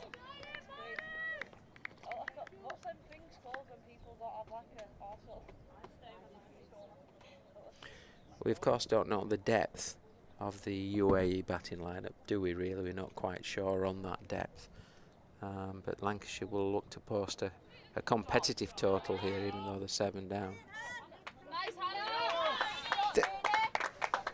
And the great thing about the evolution and the development of the women's game is that perhaps at the start of the regional era, going back to that shortened COVID summer of 2020, you'd be thinking to yourself, you're very much in the game, perhaps even ahead of it, with a total of 140 on the board. That's becoming less and less the case now, isn't it? Yes, Lancashire will still believe they're in this game, but they're going to have to bowl really, really well. The development we're seeing, that scores are going up and up, and that's a really positive step.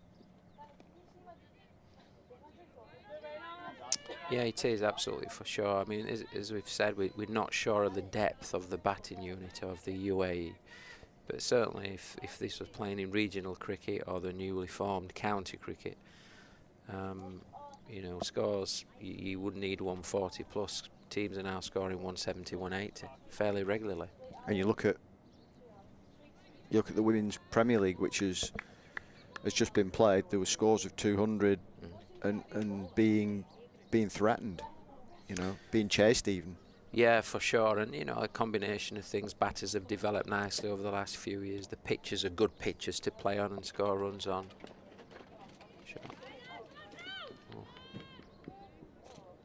Yeah, there are certainly more games being played at recognised venues, aren't there, such as Emirates Old Trafford behind us, the Dubai Sevens there, whereas quite a lot of club grounds would have been utilised more regularly. Yes, they still are in play now, but not as often as certainly they were going back 5-10 years. Yeah, certainly if you look at the regional cricket that I've been involved in and the professionalisation of the women's game, they've been playing on county and international grounds mostly, haven't they? Certainly over the last few years.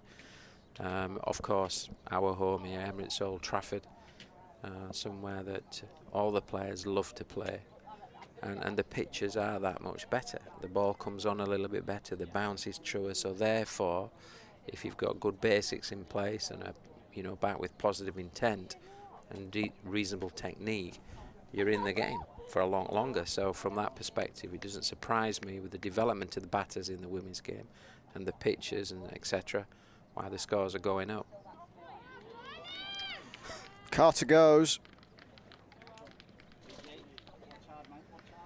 He's trying to whip that ball away through a squarish mid-wicket. It's a straight ball. And it's a good delivery, and yeah, that's another wicket for the UAE. As Lancashire, you lose the wicket of Carter.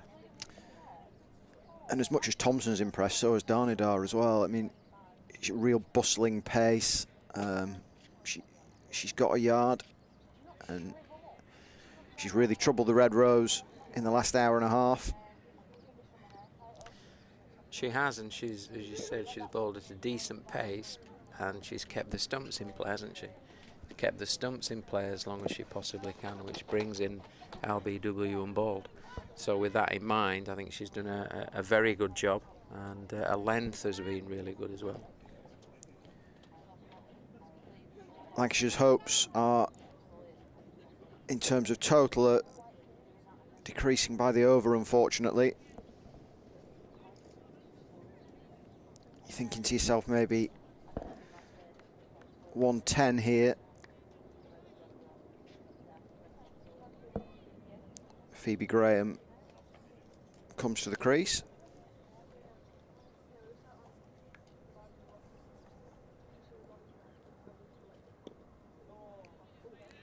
Jam down on that ball.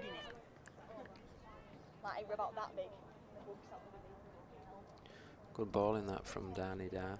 Really good line. Just angled that ball in, just run the ball in towards middle and off to try and pick up another wicket there. But Graham, as you rightly say, is just being able to get that ball away, hasn't she? Run it away.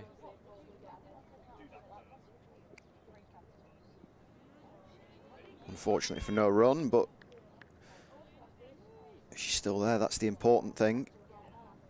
Wicket and a couple of dots. Great start to the over for the hosts. Yeah, and you know, if Lancashire can just pick up a couple of boundaries here, even if it's a couple of lucky edges or wherever, then all of a sudden they're posting, I think, what could be a competitive total. They'll be disappointed not to be in the round 140, 150, because they would have set the sights on a score something like that. But now it's making the best of the of the situation, isn't it? And getting as competitive a score as you possibly can to stay in the game as long as you can, and then look for early wickets and regular wickets when they take the field.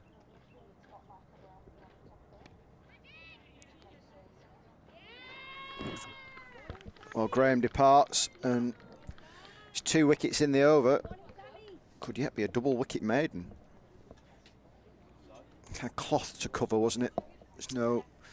Yeah, didn't quite get hold of that, did she? No. She's cloth that ball, is it? If you rightly said, and it's just lollipopped out to cover as she looks to hit this ball over mid wicket. It closes the face on the bat, and it just clips the outside edge. And as you can see there, the shoulders rotate that way, so does the bat face, and the ball just gets lofted up to a delighted extra cover.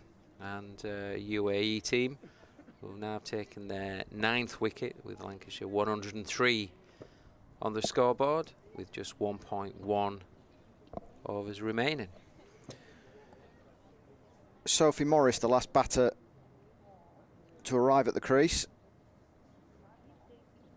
The young spinner, who I seem to remember calling you about, good 2 or 3 years ago. She had a really good day out in the academy, didn't she? 6 for not many, wasn't it? It's 6 for 5 or something ridiculous. Yeah. Yeah, a good young left-arm spin option coming through. I think still got a bit of work to do on a batting and a fielding, but he's progressing certainly with the left-arm spin.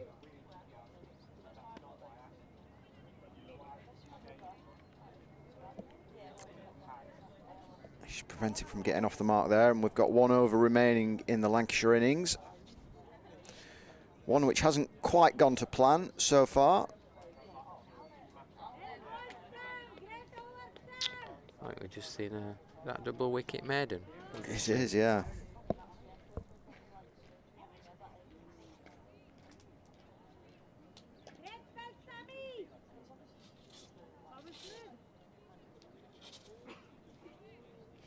We enter the last over of this this first innings, the Lancashire women's batting innings, with Rayner on 6 of 5, and Morris has just come to the crease and is 0 off just 1 run.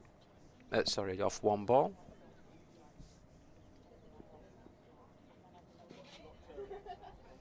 Rayner taking strike for the last over of this this innings.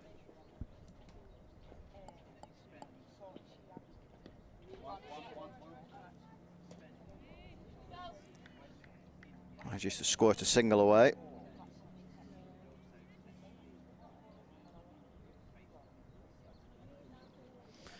From a UAE perspective, it's been a pretty good bowling performance, hasn't it? And they've took the majority of the catches. I think they've probably put down a couple of cotton balls, which they've been disappointed with, but certainly in the outfield, they've taken the catches that's come their way.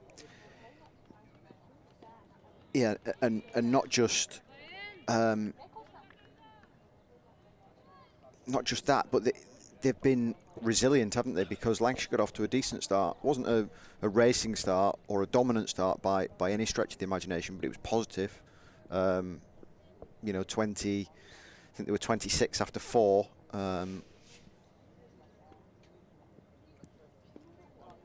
With no wickets down at that stage, but the wickets have tumbled since. I think that's a good point you make, actually, and normally a good sign of a team if they can be resilient through phases of play when perhaps the momentum's going against them, where they've wrestled that momentum back with a couple of wickets and regular wickets throughout this innings, and have found themselves very much in this game, and with Lancashire struggling on 105 for 9 with just 3 deliveries remaining. So yeah, I think they've done really well.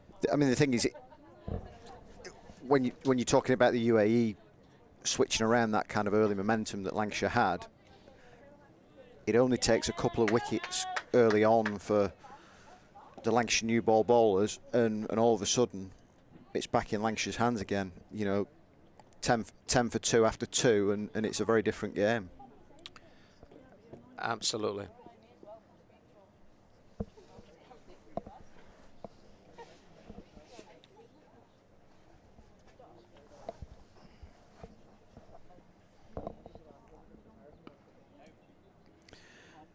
Likely to be a no ball, I would think. Yeah. Which is a boost for Lancashire. Be a free hit.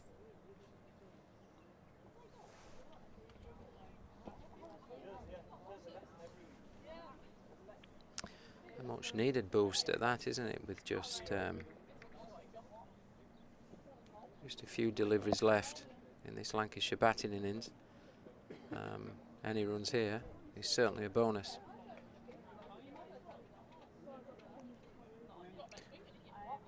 Mind you, everything's a bit of a free hit at this stage, isn't it? With 2 balls left.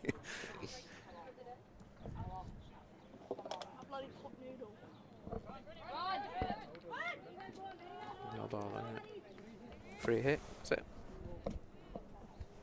Yeah, Rainey survives.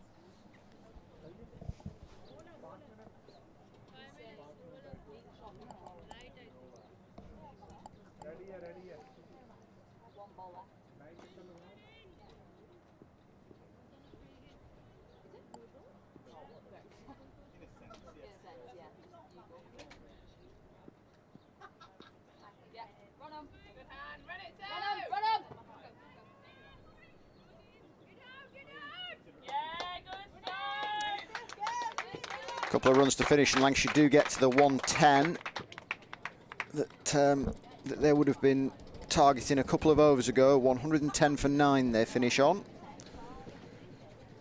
They've quickly scampered 2. Could have been run out, actually. The bowler will be, as you can see there, mightily frustrated that she didn't execute that run out.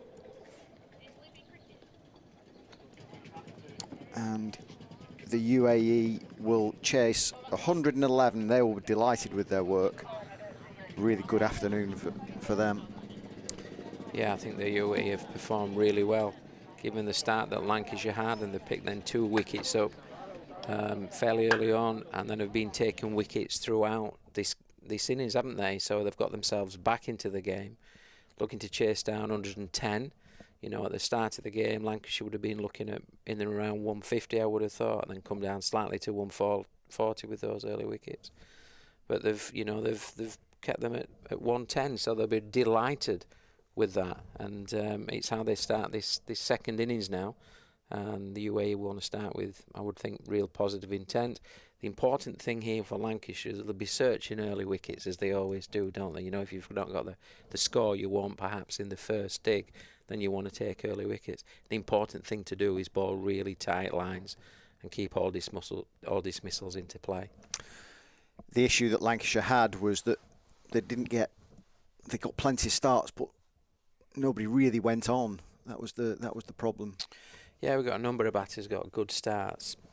Players that come to mind would be Lamb, Jones, Lister, Fee Morris, all got themselves in, and Danny Collins, of course, further on, that held the middle order together. All got 17, 18, 19, 20s in around that, but didn't quite go on and make the 50 or the 60 or the 70 that turns an 110 score into a 170 score. And that's the difference, really. And you always need one player at least going on and scoring a decent total, and everyone then chipping in and around that. So the UAE will be chasing 111 to win this, the first of 2 T20 games today. Like Lancashire's men follow on around about 10 a.m. UK time. They will be playing the UAE men, but we'll be back in around about just under 10 minutes time, I would think, for the start of the UAE women's chase.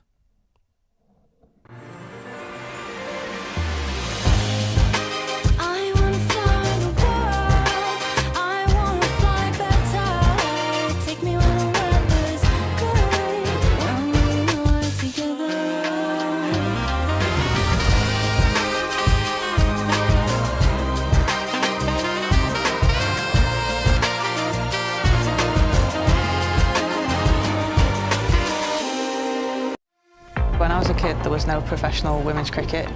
I didn't even think that women could be professional sports people. Especially early on, it just didn't really seem like there was a career in it. To support myself around cricket, I had to work at the petrol garage. I was the only girl, so I stood out. I'd love for young girls to be able to dream about being an athlete and it to be achievable. Thanks to the Hilton funding my contract, it's allowed me to play the game that I love all day, every day. We're like an engine and we need to be fueled with the right gas. Without funding, we can't be visible. You can't be what you can't see. As a team, it feels like we're breaking boundaries. Thunder and Lancashire always want to put women's cricket at the forefront, and now I think that's really shining through. It's mad to think that without the Hilton funding, like, we wouldn't be playing cricket every day, training. Well, we could be, but we wouldn't have any money. We wouldn't, yeah, true.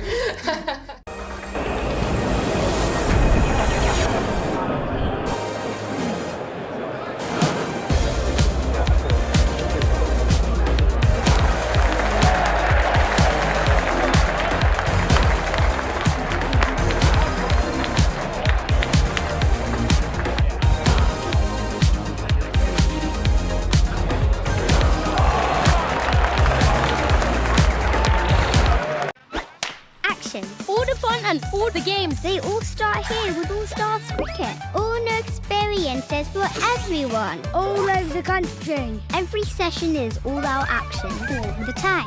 All welcome, all invited, even mums and dads. Skills, friendships, smiles, dreams, it all happens here. All you need is delivered right to your door. Best of all, it even has your name on it. All the activators are fully trained, and all they want is for us to have a great time. Always have fun. Catch, throw, try it all. It's time to go all in, all together. And it all starts with All Stars. All you need to get started is at allstarscricket.co.uk.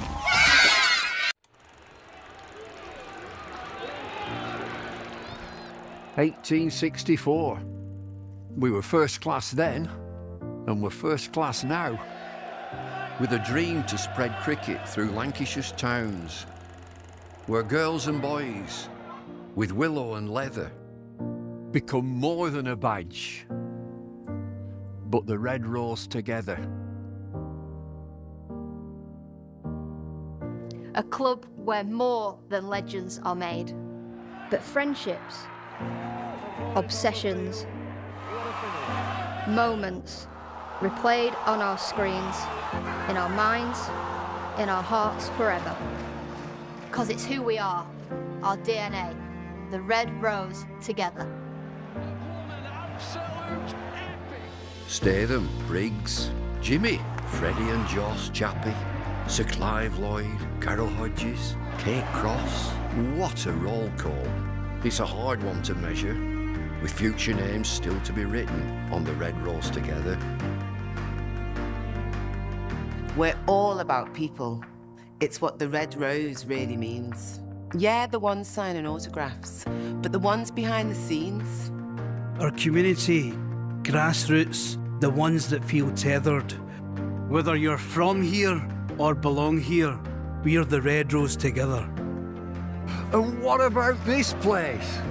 Talk about world-class venues, internationals, gigs, events.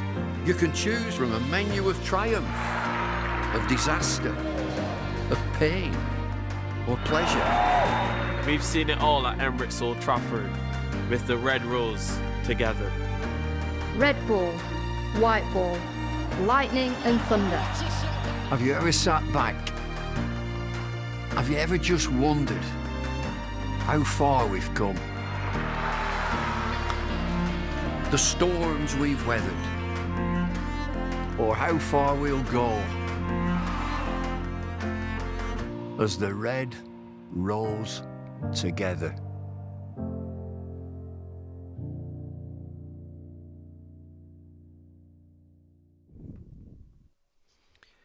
Welcome back, everyone. We've just finished the first innings out in Dubai with Lancashire women posting 110 in their 20 overs. And I'm joined back in the studio with Polly. Any thoughts on that first innings at all, Polly? Yeah, I would say batting-wise, I think it was subpar. Lancashire started well, and then it did kind of drop down as the wickets fell, and that momentum was slightly lost. So that was a little bit frustrating from a Lancashire perspective. But I thought Katie Thompson bowled really, really well for the UAE, got that four-fer. And so she, I think, really made that difference. But yeah, I guess batting-wise, they were playing some riskier shots, which I guess is good to experiment with in pre-season. But at the same time, it's not the total they would have wanted. Yeah, there seemed to be a number of batters that got themselves in, but unfortunately weren't able to go on and post a total that would enable you to go on and perform well and score a big total. And I think in a moment or so we're going to have a little look at some of the highlights. And I know from a Lancashire perspective they'll have been really looking to be positive and hit boundaries early on, which Jones didn't she, in that first over in that power play. And also we'll be looking to hit down the ground through the covers, and as I said, Jones did incredibly well. And they also started to rotate the strike well, but just not quite enough, or enough players going on and making big scores. Yeah, I think there were some kind of early nerves, and running between the wickets I think definitely improved. Eve Jones, as you say, with the boundaries, I thought was really good at the top of the order, but they kind of needed a partnership to build for a little bit longer. And I guess you kind of hoped Eve Jones would stick around maybe a bit longer, Elsa Lister, even when Fee Morris came in. So it, yeah, I guess those partnerships would have really helped build that innings. But I mean, bowling-wise, you have to give a lot of credit to the UAE. I thought some of their deliveries were really good. Of course, there were some catches where it was quite simple and at the fault of the Lancashire batters. But yeah, I mean, the UAE do have really good bowlers, and Katie Thompson was the perfect example of coming in and getting that four-fer. And Ellie Threlkeld came in with the bat and hit down the ground, and then unfortunately got out LBW. But Danny Collins did then come in and took the game on a little bit further and got them to a reasonable position. They'll be disappointed with that. But again, Collins was the player that was playing well, hitting the ball down the ground, hitting it through mid-wicket, hitting it through square leg and striking it nicely and getting boundaries. But unfortunately wasn't able to go on to the end. I mean, some beautiful shots we're seeing here from Collins. Certainly down the ground was a real highlight of that back end of the innings. I think what's also quite reassuring is, you know, Lancashire are a very good bowling side, and I think the UAE are predominantly more a bowling team, and their batting is an area of weakness. So actually, if Lancashire can get a couple of early wickets, they can really do some damage and pull the game back. I think that's a really good point. Graham Hardcastle, that was on a little earlier on, we were having a conversation around, we're not sure of the depth of the batting unit in the UAE. So that'll be really interesting to see. How will Lancashire go about this innings, this bowling innings now? Because we hear lots about early wickets, get a couple of... What if they don't? Yeah, I guess if they don't get early wickets, I think it's about restricting that run rate and putting that pressure on, because with pressure, you know, the chance of wickets is more likely. So I think, you know, if it doesn't work out for them in terms of getting those early wickets, just put on that pressure and actually don't get too worried about it, and just keep doing what they know they're good at. And actually, this is a chance they can experiment with the bowling. They can try a few different things, different pairs at each end and stuff like that. So there are options, and so if they don't get those early wickets, it's not a complete disaster. But I think that if they do get early wickets, it's so much confidence for them and puts them in the right direction. Absolutely, and I think you mentioned options then, and when you consider options, they've got pace, haven't they? They've got medium pace, they've got left arm spin, they've got right arm spin, so those bowling partnerships and bowling in tandem is going to be quite important. But the important thing, as you mentioned, is they rightly do have variations and options. Yeah, I mean, if you look down the lineup, actually the majority of those players could in theory bowl. Even Emma Lamb, Eve Jones, they could do a couple of overs of off spin. But then you've also got Fee Morris, who's a fantastic all-rounder, Sophie Morris, who also bowls spin, Phoebe Graham then, and Grace Johnson, who will be bowling seam, Hannah Rainey as well, and then Darcy Carter as another option. So they really aren't short of options in the bowling department. It's perhaps a slightly less experienced bowling lineup than sometimes they have here at Old Trafford during the season, with, of course, England players not there and some more senior players unavailable, but there's still plenty of options, and they're in a really good place, even though they haven't perhaps got the total they would have wanted. And a wonderful opportunity there for those younger players, with the England players not being here, as there would normally be at Emirates Old Trafford, not on this tour as such. So a wonderful opportunity for them to stake a claim, get into this game and put a good performance in, and put themselves in the shop window, so to speak, for an early season appearance or two.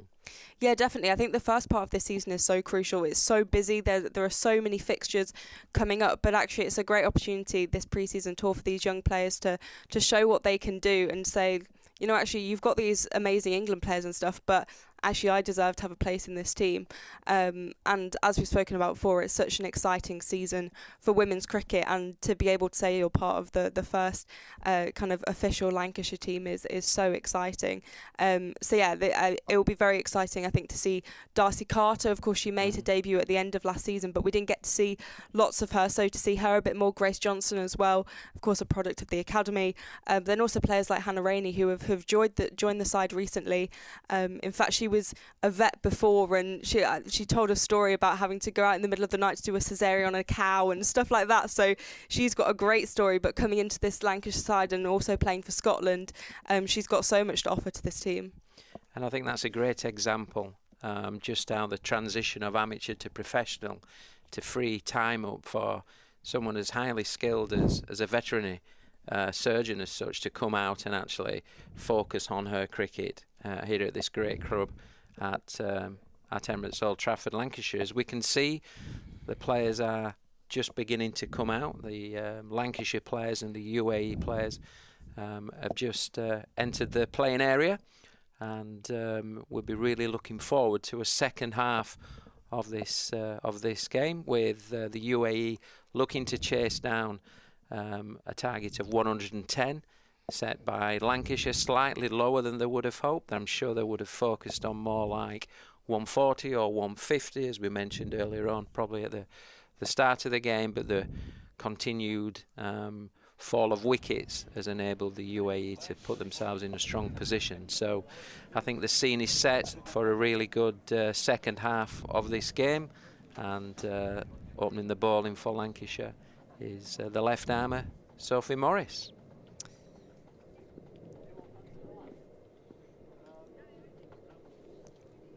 Sophie Morris to bowl that first ball, and it will be a dot ball to start, with Isha Oza facing the UAE captain, and with her Satish, the wicket keeper, left-hander. Morrison again. It's just nudged into the offside.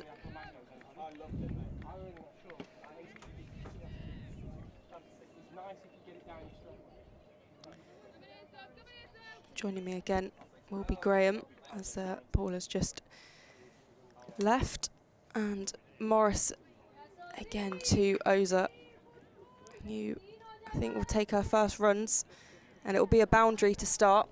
A good start for Isha Oza, the UAE skipper, 4 without loss, chasing down 110.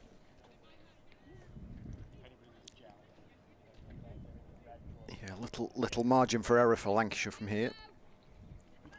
They simply have to get off to a good start.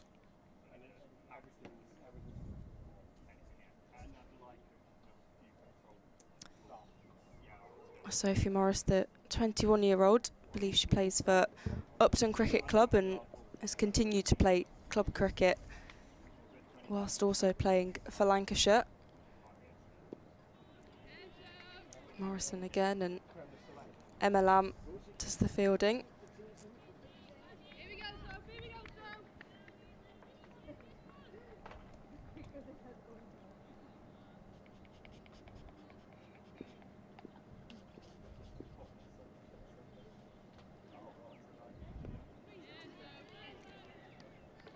What were your experiences of playing at this venue like? What do you think of the facilities and the pitch?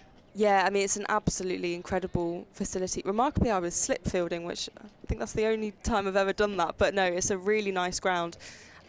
Really warm, though, an absolute sun trap. So it'll be hard for these players in the heat. Very, very different conditions from Manchester. But yeah, as I say, fantastic facilities and a really nice ground to have a pre-season tour to. Then even like the Nets facilities and stuff is absolutely brilliant. Yeah, I went out covering Lancashire Lancashire men during the kind of championship title winning era of like 2011. Around then, you know, they qualified and played for the champion county fixture in Abu Dhabi the following year. But around that era, they were regular tourists of Dubai, and this venue has probably developed quite significantly since I went there. But there was the two grounds, as you'll be able to see in the pictures. The changing rooms are almost at kind of square leg point, and right in the middle of the two pitches, or the two grounds, two ovals. Phoebe Graham with the change of bowling. And Sophie Morris, who bowled that first over, do the fielding on the boundary. So they managed to get 2 runs in, 6 without loss. Yeah, Satish just used the pace there, didn't she? Pace of Graham, and got it through the backward point region. I think there was a hand on it, which prevented the boundary.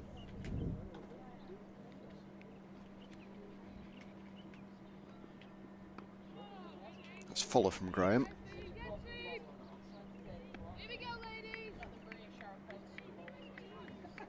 Fee Morris will be the one who sets the standard in the field. Real live wire.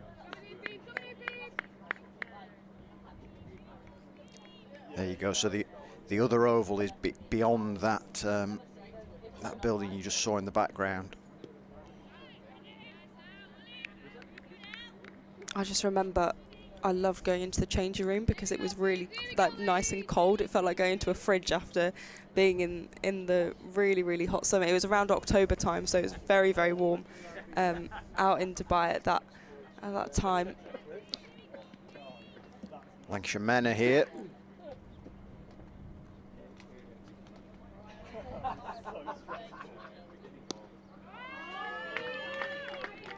All the way, and that will be 4.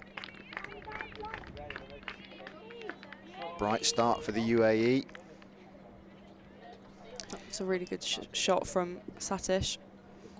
Yeah, well, I mean, it's a funny one, isn't it? I've been in press boxes and things like that out in places like the UAE and Australia in my time, where it's absolutely scorching outside and people are sat in a press box with bobble hats on because of the air conditioning, you know, so.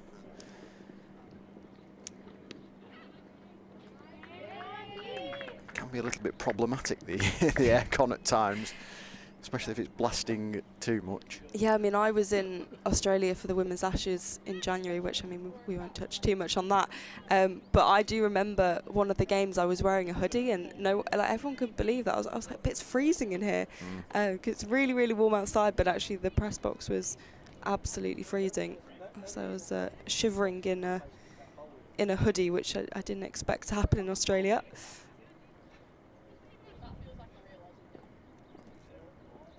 Graham continues.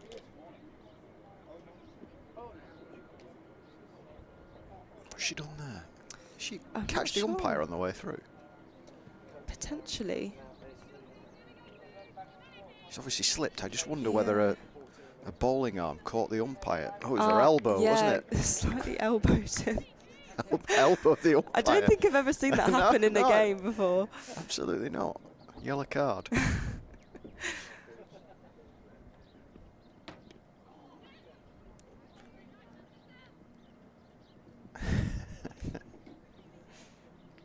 That's not a way to get an umpire on side. No. Help her in them. Yeah. You seem to take it quite well. Well, you'll find out how well he's taken it if in Phoebe's next over, her first ball's hitting middle halfway up on the pad, and no, it's not out. No. Yeah. Missing leg. We'll know what's going on. 12 without loss after the first 2 overs. So the same as Lancashire actually. They were 12 without loss after 2 overs. And it'll be Hannah Rainey, the Scotland international, who is going to bowl. 27 years old. And has experience playing in the UAE, playing for Scotland during the T20 World Cup last year.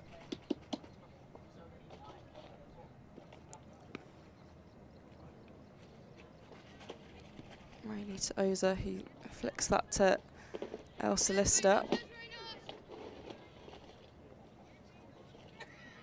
There'll be no run. Seems to be a smattering of spectators there, doesn't there? At the Sevens venue in Dubai. Yeah, perhaps some friends and family of the UAE players.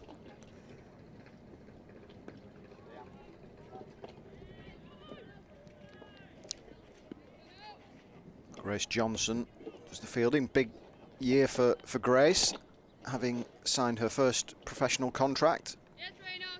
Come through the Thunder Academy. Started at Lower House, just outside Burnley, and then moved to Ramsbottom Women.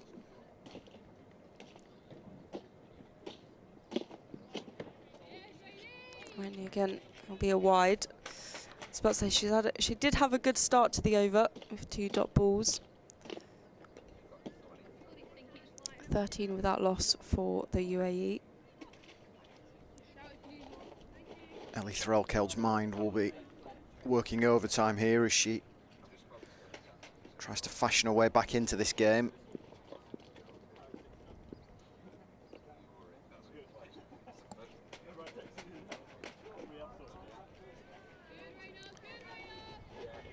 Do you think it's possible for, or realistic for Lancashire to win this game without bowling the UAE out? I think potentially if they can restrict the run rate a bit more, then I think there is a chance, but I think wickets are going to be the thing that really helps them. And I guess if they've got a weaker lower order, that will be to the advantage of Lancashire to try and bowl them all out. So full toss by Rainey, which is sent to the boundary.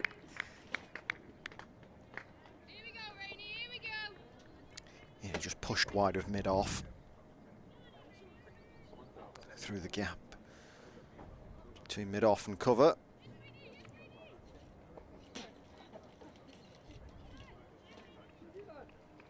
.17 without loss for the UAE. A total of 110 to chase.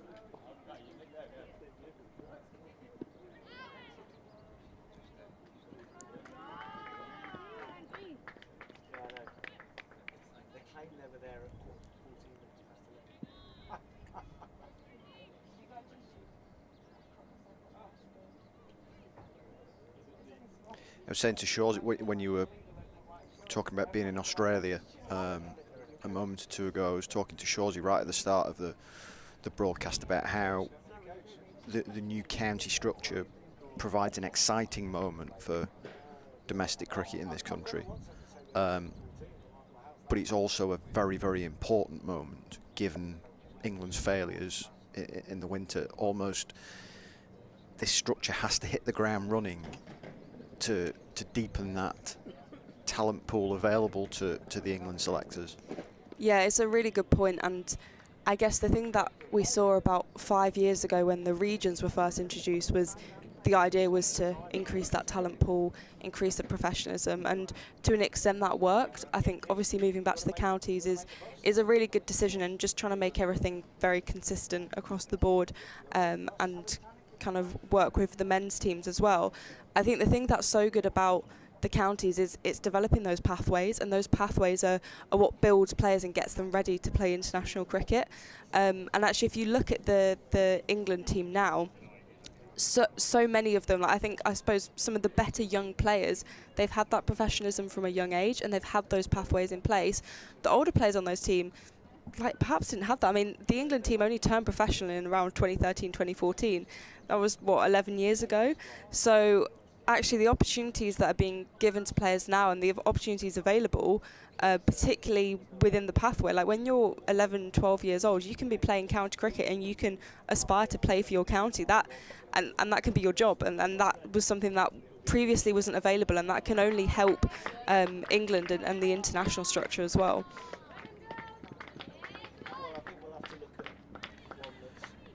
The runs keep coming for the UAE as Grace Johnson comes into the attack and concedes a boundary. First ball short and wide outside off stump. It's easy pickings. But I think also the structure's so good for, you know, a player like Grace Johnson. She's grown up playing for Lancashire. She now gets to call herself a Lancashire player. That's her job. And actually before, when they had the regions, it was these different names which perhaps didn't have very much meaning. If you grew up in Warwickshire, you would play for Central Sparks, but actually that was Warwickshire and Worcestershire combined. It's two rivals combined, so actually it means so much more to the players to be able to play for their home region, some of them.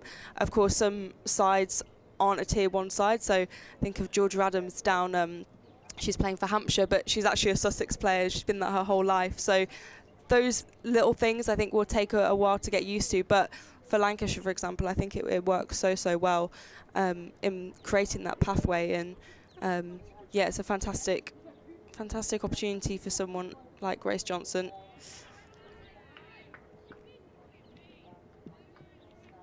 It certainly is, and she's deserved her elevation to senior status on the back of some impressive performances for the Thunder Academy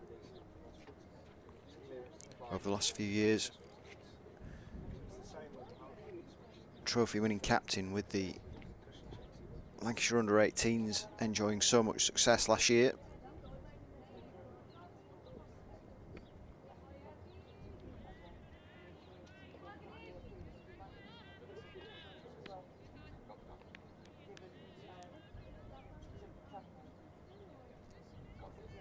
Coming towards the end of the 4th over, UAE 25 for none, chasing 111.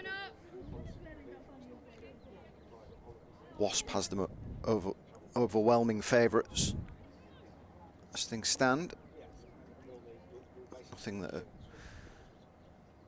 a couple of 3 wickets won't change. Yeah, right now ahead of the run rate, the required run rate even. Isha is on 15 and Satish on 8.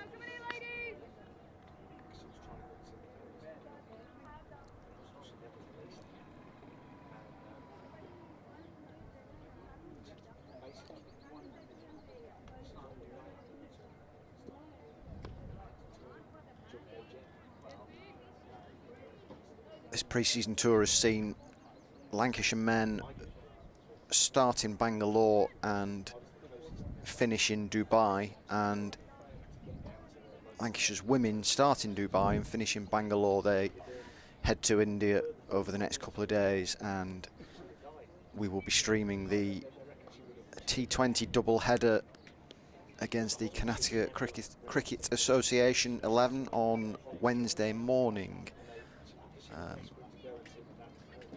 So yeah, that's another early start. Yeah, I'll say it'll be a nice time of day, probably about 3 AM or something. Sophie Morris will come back into bowl.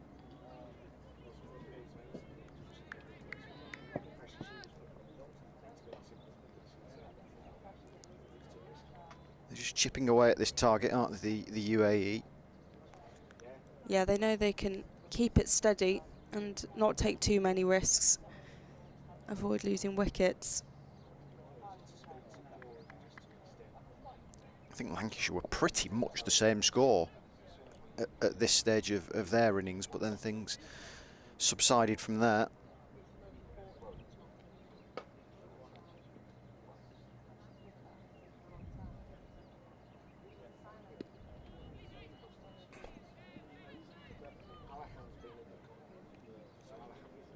Morris fielding for Morris. So I think last season I was doing a game that was Morris, Morris and Norris. Yeah. Which was when Morris and Norris are bowling at either end, and then you've got Fee Morris fielding. Gets a little bit confusing as that's been chipped up in the air. But it will fall in front of a running fielder, and Darcy Carter eventually sends it back to Morris. 28 without loss. A couple of runs coming from that ball.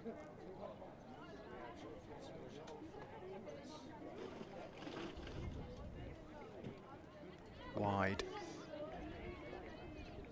Well taken from Ellie Threlkeld. Yeah, fantastic wicket keeper. Very, very agile.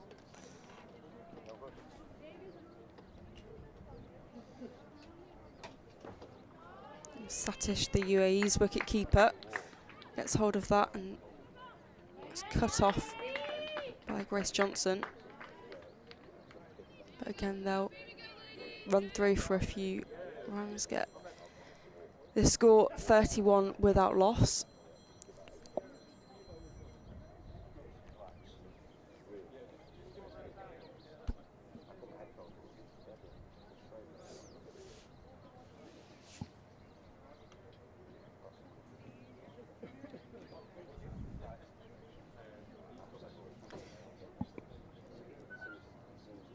Some powerful batting by Satish there. And it will just about be cut off on the boundary. Some really good fielding from Grace Johnson there, who ran round to get it. Good cricket, as they say. Yeah, good cricket all round. Yeah.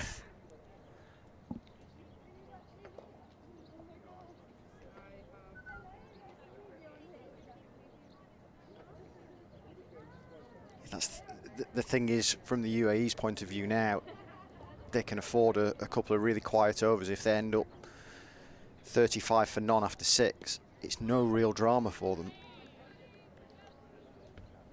Yeah, the key for them is not losing those wickets. Isha Oza and Satish, very much their most confident batters. And they'll want them to continue building this excellent partnership. End of the first 5, 33 without loss. And Graham leaves us, and Paul Shaw will be back. As you can look at the run rate, with it's a very, very, very similar point to how Lancashire were after the first 5. Of course, Lancashire lost 2 quick wickets just after the first 5 overs. That will be the difference if the UAE can continue at this rate and not lose wickets. And they'll be in good stead to reach that total. Paul, what have you made of the first 5 overs from the UAE? Well, I think the UAE has made a really good, positive start to this innings, and the Lancashire women's team will be slightly disappointed with not being able to get a wicket, but the partnership that Ozar and Satish is developing nicely. So the game's set up really well, isn't it? Interesting for the neutral, I would suggest. Yeah, in fact, at the 5 over mark, they had the exact same score of 33 without loss. So it is poised very, very nicely. That's been walloped into the air and heads over the boundary. A big shot by Isha Oza. In fact, it's managed to get all the way to the grassy bank. And it's rolled down back to the fielder. Yeah, great shot this. Just gives herself a base, lets the ball come, hits the ball hard, full flourish of the bat face as such, and the ball goes over wide-ish mid-on for a well-timed and well-struck 4 runs, which takes the score to 37 for none, or 5.2 2 overs. Eve shows her as a fantastic player, and there's so much credit to her name, mainly holding the record for the highest score by a UAE international in limited overs cricket, and was the fastest player to reach 1,000 T20 runs. So there's plenty of batting credit there, as well as, of course, her bowling.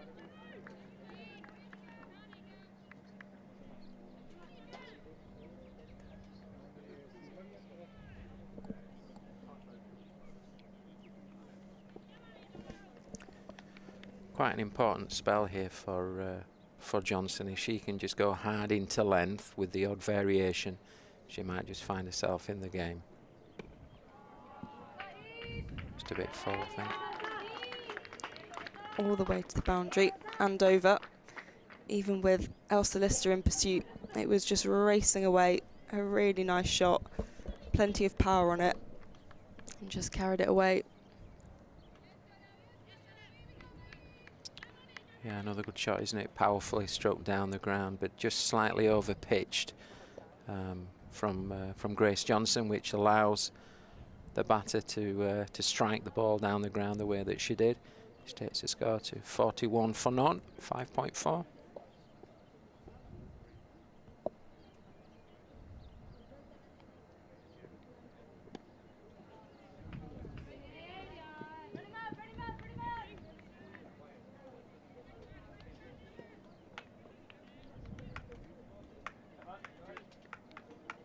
There's been some good fielding by Lancashire. The occasional misfield, but just getting that out early in pre-season.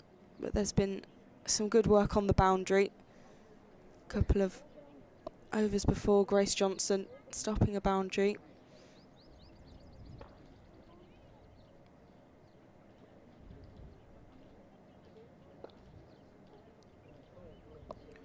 I think in a couple of minutes we might just get the chance to talk to one of the Lancashire players that are playing in this game at the moment.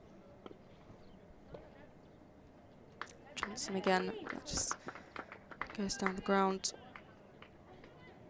43 without loss after 6 overs. Jono?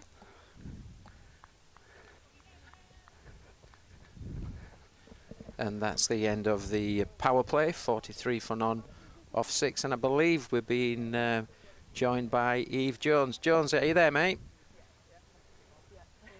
Thank you. Cow as well, please. All right, Shawsy. Are you there, Jonesy?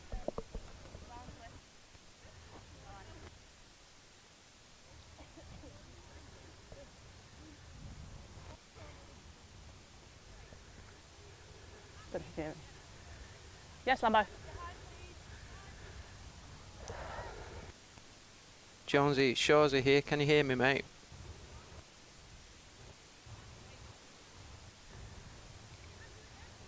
Yeah, I can hear. You hear me? Yeah, I've got you, mate. Thank you for joining us. What's the seeing the game situation? How are you going to pick up a couple of wickets here, mate, and get back in the game?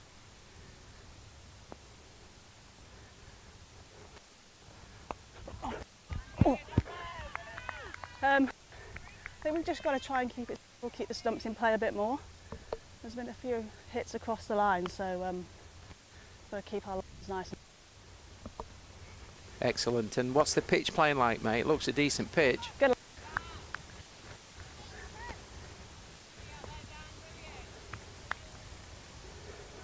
Yeah, it's pretty good actually. It's coming on nicely, especially early on in the power play when there's hard balls. Yeah, we've just got to try and sneak a wicket here and try and get into the middle order a bit more. Yeah, a couple of wickets here and you're back in the game, aren't you? And you looked in really good nick. Are you slightly disappointed with the start that you had not to go on and get a big one, because you looked in really good order?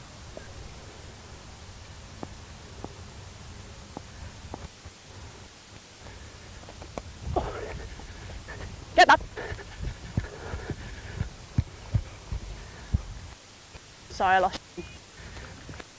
I was just saying you looked in really good nick today, Jonesy. Were you disappointed not to go on and get a big one? You looked in really good form.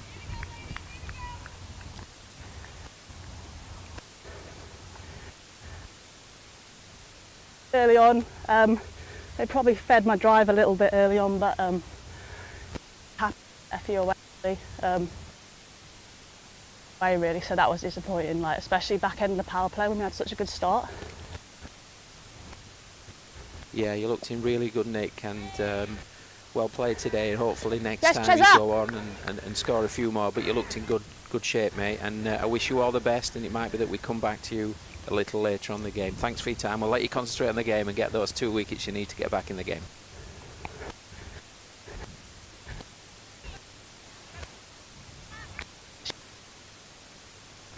Good. As we focus back on the game here with the UAE 46 for none. There was a slight delay, as you'd probably hear on the call with Eve Jones, but very grateful that Eve, whilst concentrating on the game, has given up her time for Lancs TV. That's absolutely fantastic, and after 7 overs we are 47 for none. So the UAE are ahead at this stage of what Lancashire were. Lancashire 42 for 2 at this point, so crucially those 2 wickets are the difference, and then of course 5 runs as well.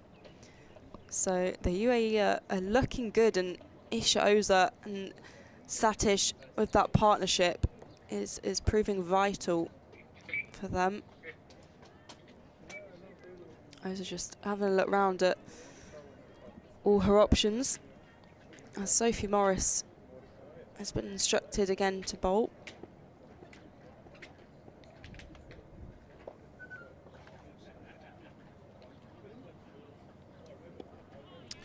Yeah, these two have played well, haven't they? 47 runs off just 43 balls in 28 minutes, so they're building the foundation to this innings. And I think, as you made a really important point, it was at this stage that Lancashire lost 2 quick wickets, wasn't it? Oh. Just as you say, wickets. The first wicket falls for the UAE, and Isha Oza, the captain, has to go. A good bit of work behind the stumps by Ellie Threlkeld. Of course, the bowling of Sophie Morris. It's a big moment for Lancashire, a big breakthrough, and a key player to get out. Oza looked very, very comfortable at the crease. Yeah, that ball just gripped a little bit and bounced and just started spinning away. So as the batter came down the pitch, just there, just gripped, and no problem at all there for Ellie Threlkeld. An opportunity to show just how good she is behind the stumps with a relatively easy stumping for her. But it's Sophie Morris that gets Lancashire back into this game, which is a really important breakthrough. Scores now 47 for 1 off 7.2 overs. Could be a turning point in the game. A wicket can bring a lot of momentum, and it's good work from Sophie Morris and Ellie Threlkeld to get the breakthrough.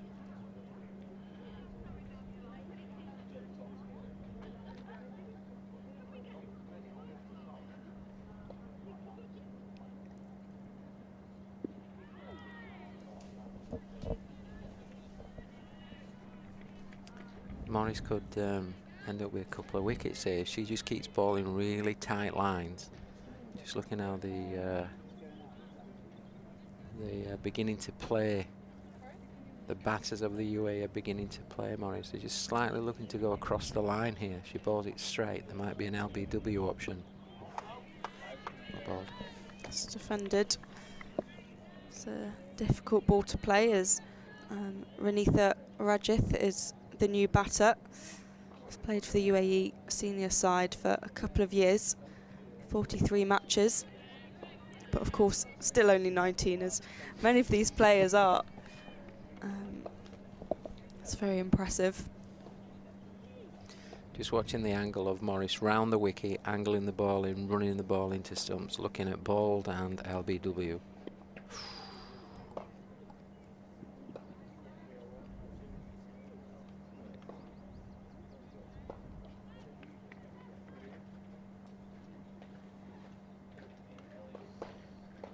Just 1 run off that over, picking up the wicket, the important early wicket. And at the end of 8 overs, the UAE with a target of 111, now 48 for 1. That's a really important over from Lancashire. Of course, the wicket, but also just restricting them to the 1 run. It now means they're on a similar level to Lancaster's innings. So they were 47 for 2, the UAE 48 for 1. So very, very positive from Lancashire. And just trying to build a bit of that pressure, a bit of momentum, and yeah, try and restrict them so they don't reach that 110 mark, which is the total set. But of course, you've got Satish still at the crease, who is in decent form and played well with Isha Rosa at the top of the order. But Rajith, new batter, will want to get off the mark. There'll be Darcy Carter, who's bowling for the first time today. Scotland international. That's a good start from Carter. I liked her action there, like the delivery. A little bit of bounce and good pace.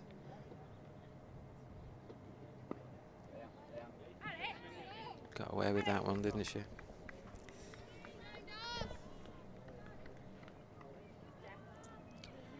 Another thing just to keep an eye on is that run rate it's been well above 6 throughout this innings, but it's now just dropped below 6 to 5.76. And pressure's just beginning to build on the UAE batting lineup. Yeah, 3 dot balls from Darcy Carter, which is a very good way to start, having only made her Lancs debut at the end of last season.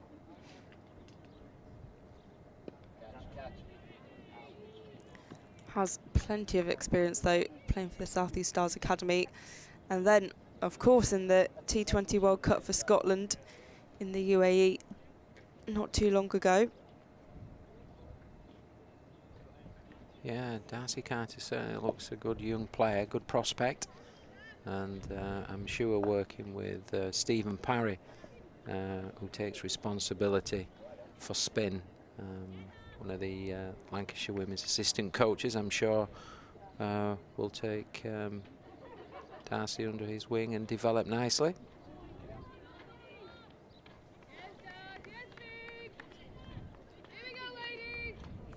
Certainly been a good first over so far, hasn't it? Just 1 run off the 5 balls so far, with 1 left this over.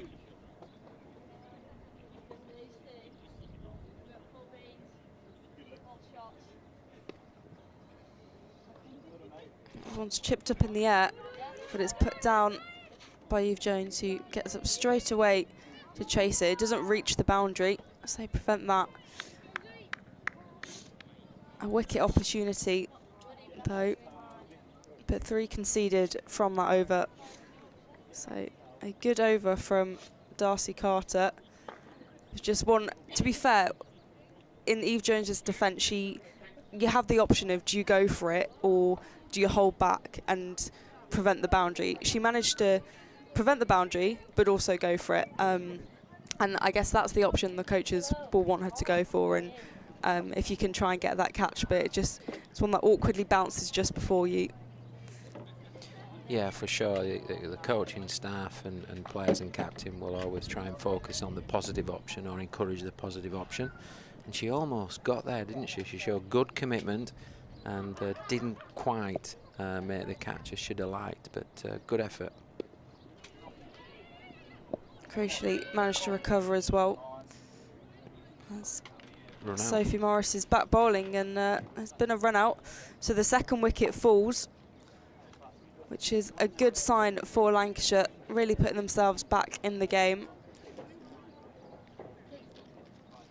Just shows, doesn't it, what those dot balls do, the build-up of pressure, and all of a sudden decision-making becomes under pressure, and we're not always as consistent as we'd like with our decision-making, and that's led to the run-out, which has really brought Lancashire back into the game. It looked like there was complete confusion here.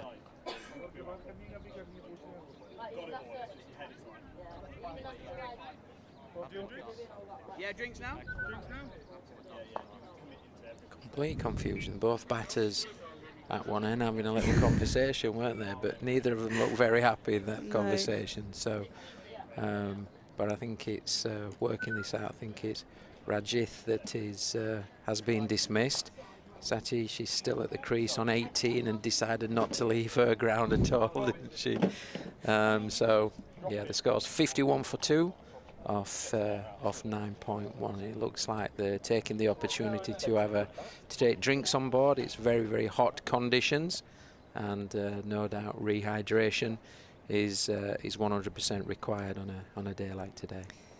Yeah, just looking at the worm there, the UAE slightly dipping under where Lancashire were at this stage. Now lost the same amount of wickets, so could be a little bit of a turning point in the game. I reckon that run out would have made things a little bit more difficult for the UAE. When a situation like that happens, it's so avoidable that it's quite frustrating, and I think that can slightly rattle a team a little bit. And at the same time, Lancashire will want to exploit those weaknesses, even if it's just miscommunication between the batters. So 51 for 2. Yes, with a target of 111. The run rate required for viewers back at home or wherever you are in the world watching this is 5.54.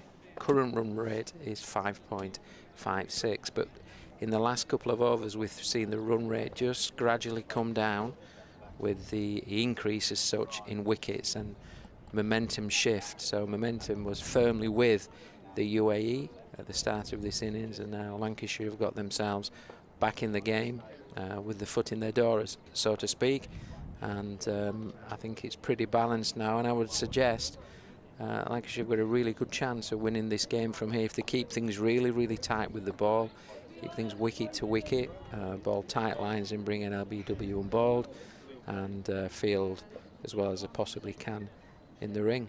So as we said, it's 51 for 2 off 9.1. I think drinks have been now taken on board. The players are suitably refreshed, and Sophie Morris finds herself with the ball in hand looking to complete her over, the 10th over, which there's 5 balls remaining. And there's a big appeal, and it's given out. Kavisha Kumari has gone first ball. I was about to reel off all her achievements, what she can do, but she has to go back to the pavilion without scoring. That's top work from Sophie Morris. 2 into, she's on a hat-trick now. So yeah, excellent ball, and she's ball good pace.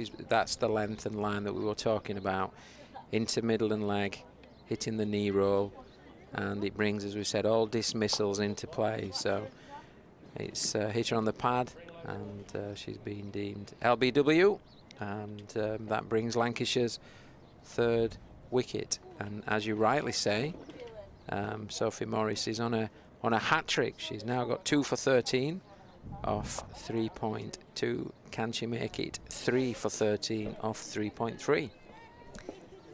some really good work by Sophie Morris. Her first over, she struggled a little bit, but it feels like she's really settled into the game, got used to the conditions, and then has been able to have an impact and has started to turn the game for Lancashire.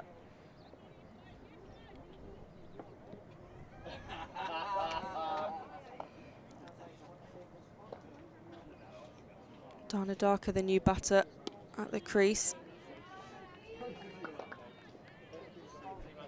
who was bowling earlier for the UAE.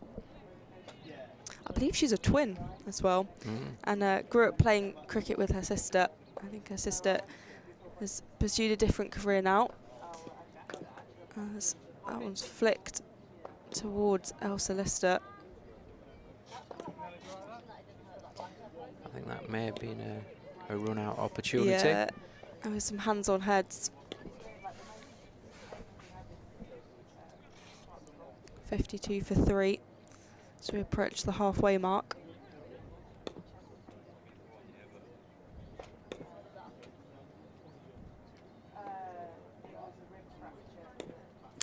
Both the spinners here have bowled really well, haven't they? I think certainly Carter has bowled well, and Sophie Morris too, and have got Lancashire back into this game. Quite a pivotal moment in the game at the moment. It's good. It's the young players. The future is bright for Lancashire. Yeah, absolutely. I think it is about that, and you've got opportunity on a tour such as this, as you said earlier on, to ensure that the youngsters get the chance and opportunity to perform. And you know, if they perform at this level, they'll develop a little bit more, and it just sets them up for the season, and also protects the future of Lancashire, doesn't it? You know, the medium and long-term future. Morris with our final ball of the over. There's a little misfield. Now reach the halfway mark. 54 for 3 for the UAE.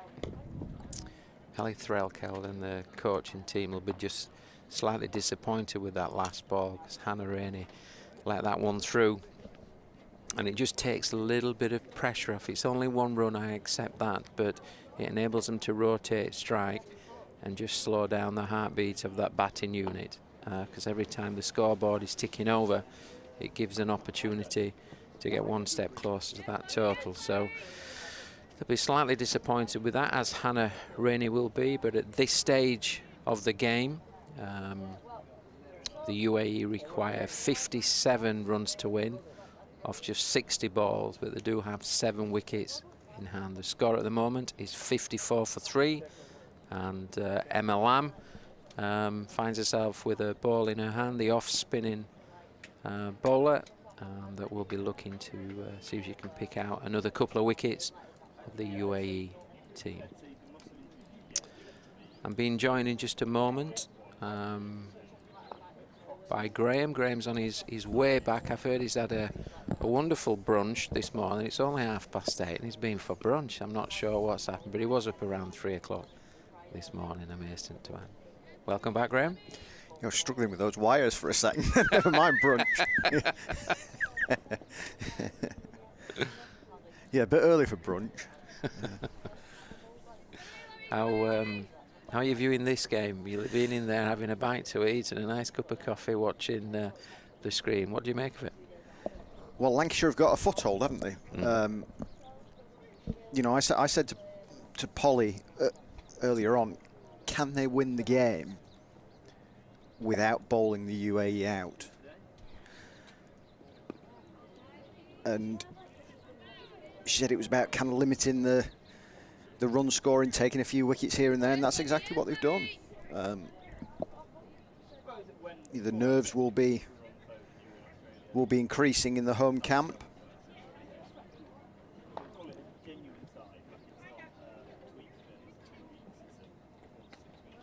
Things like that don't help. No, I'm not sure whether that was a catch or not, and then it was certainly a poor bit of fielding that's enabled to pick up 2 runs off that Lamb delivery. Let's have another look, see if we can see. It was, in fact, and Fee Morris has got a really safe pair of hands, so she'll be disappointed not to take that catch and for that ball to cost 2 runs. 2, the score moves on to 57 for 3. So the facts are this: UAE require 54 runs off 56 deliveries, with, as I said a moment or two ago, 7 wickets in hand. Would I be right in saying that it is Fee who sets the standard in the field?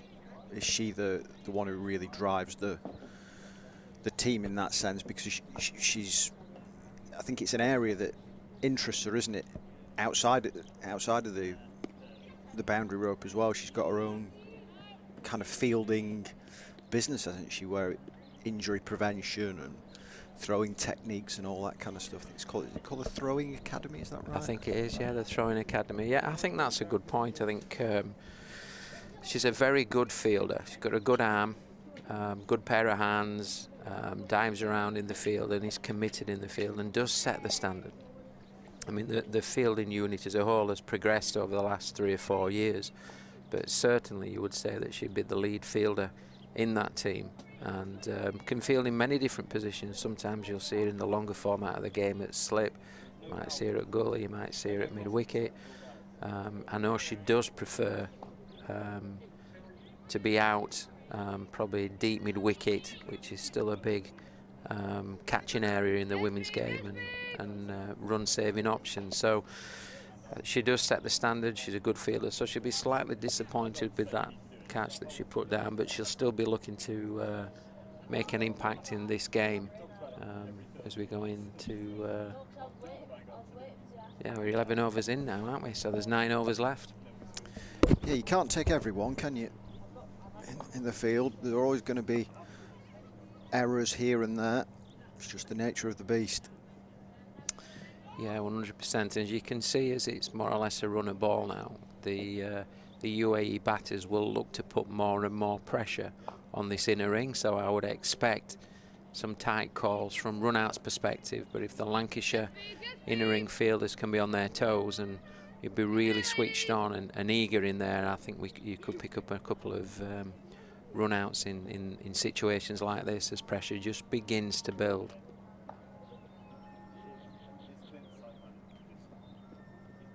Catch. Yeah, that's a great fabulous catch. Yeah. Yeah. Presuming they've given that out, have they? Yeah, it looks like that. What you've got here, though, you've got a Phoebe Graham running in ball and good pace, hits the pitch, and if you watch this ball just slightly deviate, so it's just outside off stump, it nibbles away, batter nicks it, and it's a great diving catch from Ellie Threlkeld, who takes that one low in one hand to her right. Excellent technique, really good bowling, and a well-timed wicket for the Lancashire team. Much needed at that stage before this partnership had a chance to develop, and it means the UAE are 59 for 4 off 11.2. So Satish on 23 has been joined by Keeney, who has got a job to do here. All of a sudden, the UAE are under some pressure. You would still just about have them favourites, but I think we saw Wasp at something like 86% 15-20 minutes ago. It's not anymore. It's going to be much closer as Lancashire have forced their way back into the game.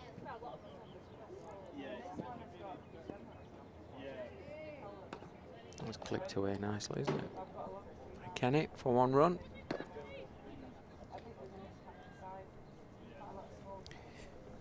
That catch by Ellie Threlkeld just highlights her quality behind the stumps, doesn't it? She's not quite dominated with the bat consistently for Thunder over the last 4 or 5 years. Has spoken quite regularly about wanting to do more in that department, but her wicket keeping has been absolutely outstanding. Yeah, she's unfortunately not able to collect that ball, but it's only just cost 1 run as such down the leg side. But yeah, she's always had the potential to be a top class keeper, and year upon year she's got that little bit better, and she's worked really hard. And I think also working with Chris Reed now, the specialist wicket-keeping coach as well as head coach, I think, you know, that's been helpful to her as well. So I think she's progressing lovely. Shot.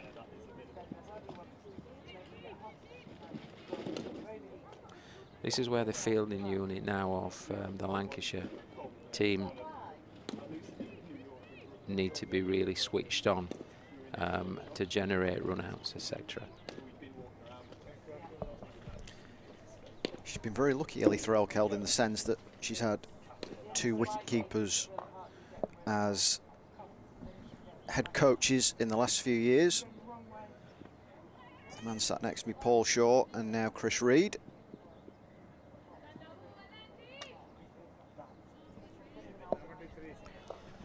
I think, you know, the Lancashire bowling unit here have done a good job, because remember there were 30 odd for none. I think we're just beginning to see the wickets here, aren't we? The first wicket, Sophie Morris, and then Sophie Morris kind of encouraged the run out. We got two batters in discussion.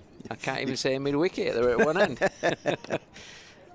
Morris again, LBW, looking to ball into middle and leg and just stay in line with the stumps as we talked about. And this is a great bit of work. Lovely ball from Phoebe Graham, just kisses the pitch, nips away, and a lovely one-handed catch diving to a right from Ellie Threlkeld. So the Lancashire team have got themselves back in the game, with the UAE making a really positive start.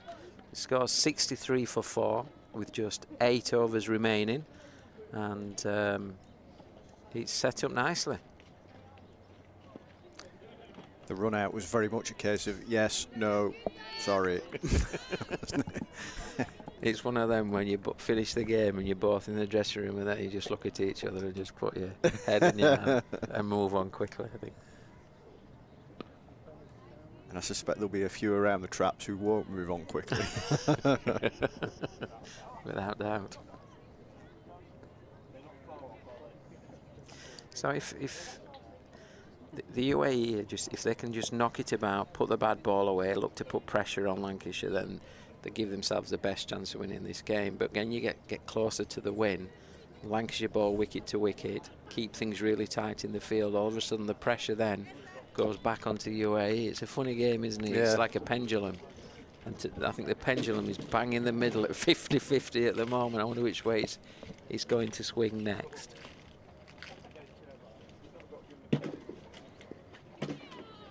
Darcy Carter continues. One of Lancashire's 3 new signings. I think she's bowled quite well today. I mean, she's none for 5 off 1.3 so far in her spell. But I have to say, she's bowled pretty good lines and lengths and a little bit of bounce and spin. So she looks a really good prospect. We've got all of that. Is anybody out there?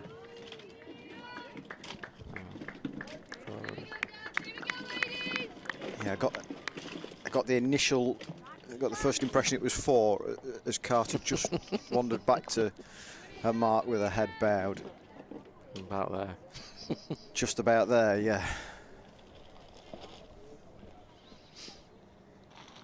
But she's a good young player, Saty. She's got 30 off 31, and she's trying to anchor this innings, but she will need to take risk as the game goes on. Clips that one away nicely off her pads. It's excellent batting, that, isn't it? Having got the boundary, just to get off strike, get down the other end. No risk cricket. And that's exactly what they need to do, the UAE.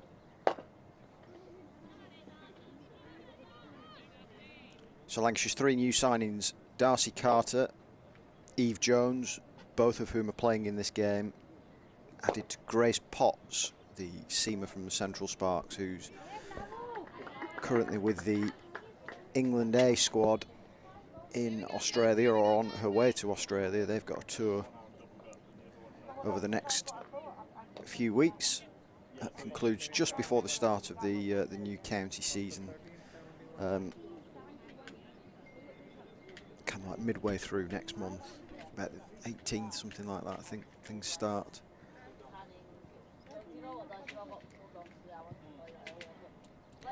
And all 3 of those signings, I think, are good signings. Jones has got experience in terms of captaincy, leadership, and top of the order left-hand bat.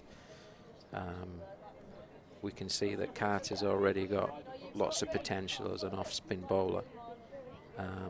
And we know Potts swings the ball away to decent pace. So I think the 3 good signings. I really do. I think they'll give Lancashire a really good foundation and really springboard to push on this season, hopefully towards some silverware. Easier said than done. It's a long season and it's a busy season, but they'll feel now that they've got the tools in the bag to take on the game.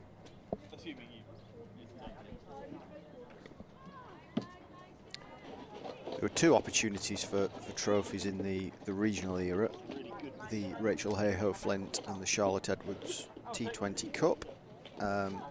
3 this year with the addition of the County T20 Knockout Cup, where basically it's like the FA Cup in football, where all 3 tiers are pitched together. Is that a good addition to the schedule? Do you like that kind of format? I think anything that means more games and more competitive games, I think is a really good thing, yeah. And it's an opportunity for some of the teams in Tier 3 and Tier 2 potentially to play Tier 1 teams as well if it's set up that way. So from that perspective, I think it is a good thing. I think there'll be key points in the season where there'll be hot spots for playing, so players will have to have good squads and at times rotate some of their players around, which I think is a good thing, because that also brings on some of the youngsters. So I'm really pleased that a number of youngsters are around on this pre-season trip for Lancashire, because it gives them chance, you know, to be given experience in games ready for later on this season.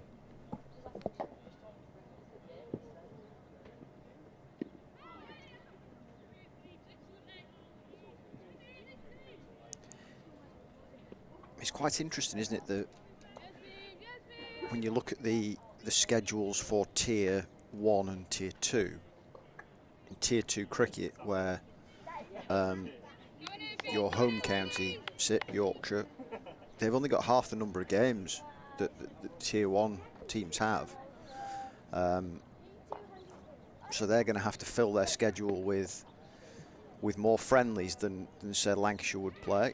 And we break off as another wicket for Phoebe Graham, and Lancashire's revival gets stronger and stronger. They have a real chance of turning this one around as the UAE fall to 74 for 5, and it's the big wicket of Satish gone for 32. Yes, that is a big breakthrough for the Lancashire team. Satish has got in, played nicely, and looked to be really positive and aggressive with this ball. Started coming down the pitch, didn't quite get there, and it was caught by the Scottish international Lister just on the edge of the circle at mid-off. So big breakthrough. She's a big player, Satish. So Lancashire will be delighted to see her walking off the playing area. And the facts are this: 37 required off 36 balls with 5 wickets in hand. 74 for 5, and this brings both out to the crease to partner with Kenny. When the two teams walk off in half an hour or so's time, whether Lancashire win or not, I don't think it's going to be the be-all and end-all for Chris Reed and his team, his coaching setup. But what positives will they take? Are these kind of periods in the game where they've shown that, for want of a better word, that cliched term, bounce-back ability, isn't it, that was coined in football a few years ago? But that's pretty much what Lancashire have shown in the last, in this phase of the game. Are those the big positives that you kind of look at and take away from this? I think there could be outlets. Yeah. Well, firstly, I think it's important that they identify all the phases of play where they've done well in this game and look to build on those, and also identify some of those areas where there's perhaps room for improvement, and they'll look at those. But this in particular would be a really good phase of play, because there were 30 odd for none at one point, weren't they, the UAE? How they've pulled the game back and in effect have pulled 30 odd for 5 in that second part of that innings. So they'll be really pleased with how they've bounced back and shown some good resilience. They'll be pleased with Sophie Morris and in terms of how she's bowled. I think she's bowled beautifully in terms of not too much spin on this pitch, but is angled into the stumps and kept all the stumps in play. And also the new signing, Carter, I think, has bowled really well as well from a spin bowling perspective. So they'll be pleased with the bowling, generally speaking. And here's an opportunity for Emma Lamb to get some important overs under her belt, ready for the season too. Natty pair of sunglasses on as well. Emma Lamb's, that one just evades mid-wicket running around. Eve Jones tidies up.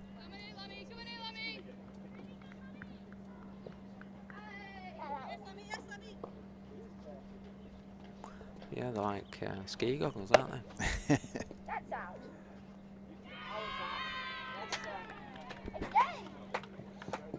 Well, UAE on the slide, looking at the skiing reference.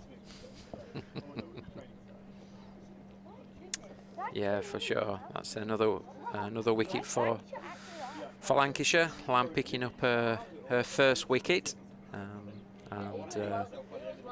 Here we go. Here we're seeing the replay now as Lamb balls that ball outside off stump. Just drifts on. The batter's outside her crease, and Ellie Threlkeld whips the bails off in a flash, which has become custom for her. And it's another wicket. The side on view, she just drags her back foot just out of the crease and couldn't get it back in time. And a delighted Ellie Threlkeld looks up, and the umpire has got the signal of that's out. So that brings the total to 76 for 6 of 14.4 overs. Lamb 1 for 10 off 2.4. Yeah, you're going to be very lucky as a batter to get away with that, aren't you, with Ellie behind the stumps, as we were talking earlier on about her qualities. Yeah, there's not much room for error, is there, when you've got someone like Ellie Threlkeld behind the stumps. And going back to some years ago now, but my England days, I was lucky to have Sarah Taylor behind the stumps, arguably one of the best keepers ever in the women's game. She's a wonderful wicket keeper, and to have worked with her for a long period of time, and also Ellie Threlkeld has been a real pleasure. So slightly biased on keepers and the importance of keepers in the game. Has that improved you as a coach, having worked with those two players? I mean, Sarah's obviously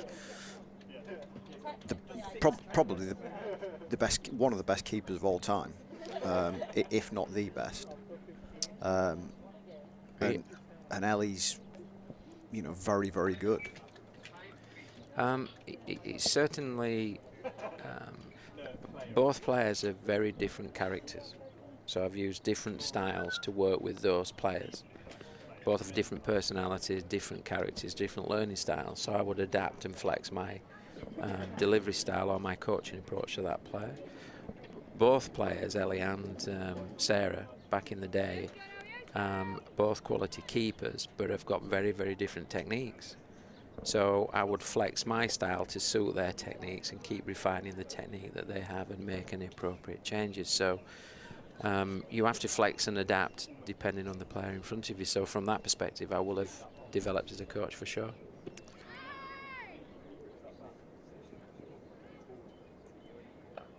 In terms of the differences between the two players, can you sum up the differences in character first of all, and then in terms of technique? What would you say? From a technique perspective, Sarah Taylor would rely heavily on head and hands and head-hand-eye coordination. So from that perspective, I'm just picking up one I think here. So from that perspective, was different. Ellie focused on posture, good position, strong base, quick feet, and was very structured in the way that she would work that way and preferred to work that way, whereas Sarah would feel that she was more natural and just look to catch the ball, and I'd work around that. In terms of character,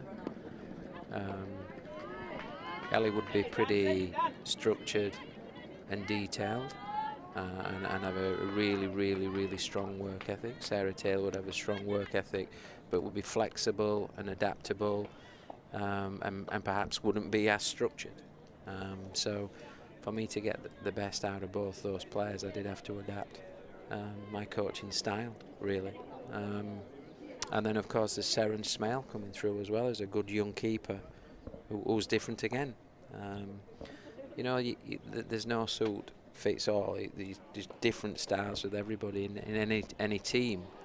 You've got consistent messages and consistent communication, but you work with them on an individual basis in line with their needs.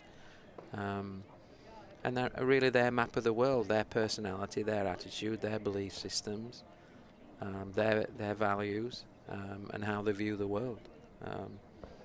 And you try and adapt your style, still remaining authentic, but adapt your style for them, if you want to land the message.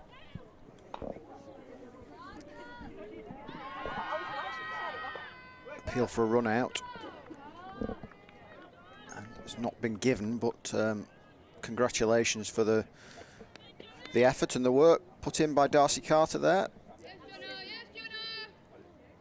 Well, that message has certainly landed with Ellie Threlkeld from Paul Shaw, because the quality of her work is exceptional, and Shaw's has certainly contributed. He's going to be replaced by Polly in the on the sofa for the closing stages of a game which is heading Lancashire's way. You'd have to say it's still very, very tight, but Lancashire have kicked the door open. Now it's about walking through it. 84 for 6 as we come towards the end of the 16th over. UAE need 27, the remaining 25 balls.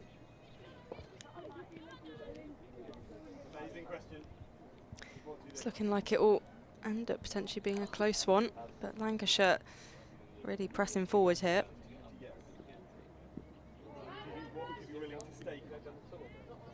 This is exactly what you want for a pre-season game, though, isn't it? In the sense of putting players under pressure. You want tight games to see where the skills are at.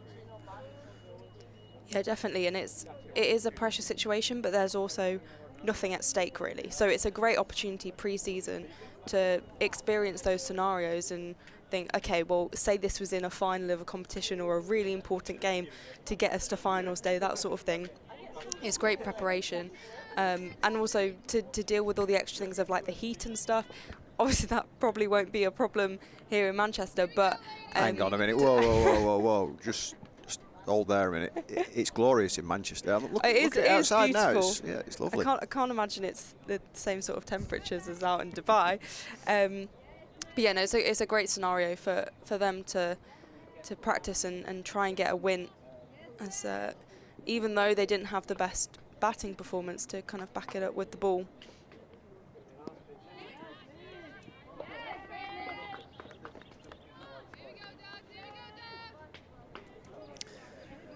Yeah, don't start criticising the Manchester weather, thank you very much. Never, never. UAE 87 for 6 in the 17th over, bowled by Darcy Carter, who's into her third.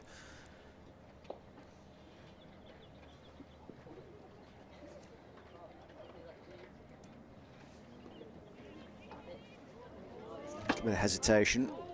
Mahesh is through for a single, moves her to 6.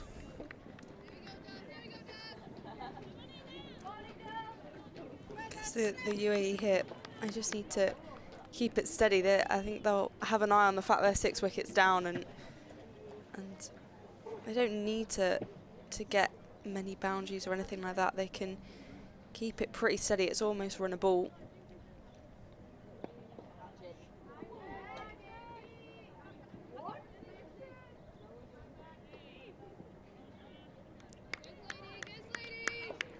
Yeah, that's at least from their point of view the advantage of the work that they'd done earlier with the ball.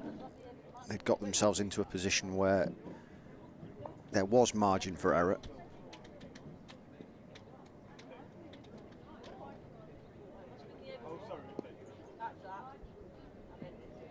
It's been skied up, and there'll be a wicket. Darcy Carter, a really good over so far.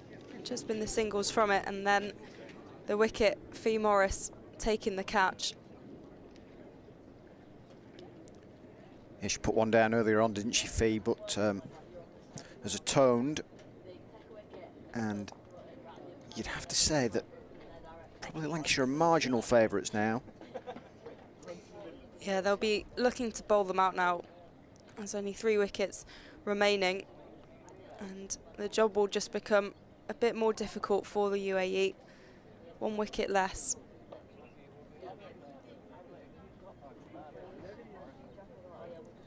I mean, this is obviously a pre-season friendly, but what would how big a moment would this be for the UAE side? I think they've beaten Lancashire in pre-seasons gone by, but even so, you know, extra kind of success will not do them any harm at all. Well, exactly, and I mean, you look at the Lancashire side, that's a professional team. The UAE aren't full-time professionals, and so for them to be able to compete with a side that are professionals is huge credit to them. And yeah, they're a team that are really developing. They've got some fantastic players who have played in tournaments like Fairbreak and have, you know, received recognition from the ICC. But it's really good that these teams can compete. And I mean, you also look at the UAE side; they're quite a young team as well. I mean, obviously Lancashire have some young players as well, but it's good that, you know, the standard is being raised. And yeah, these pre-season tours are fantastic, and the quality of cricket, even compared to last season, has massively improved.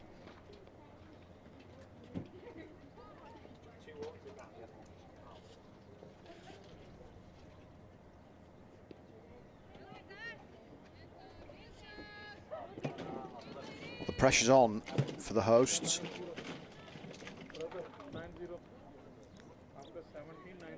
.90 for 7 after 16 overs. So 21 runs required with 18 balls remaining. But crucially, only 3 wickets left.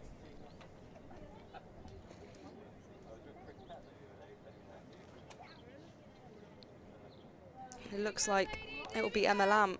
He's going to continue bowling. I mentioned earlier that the majority of this Lancashire team could bowl if needed.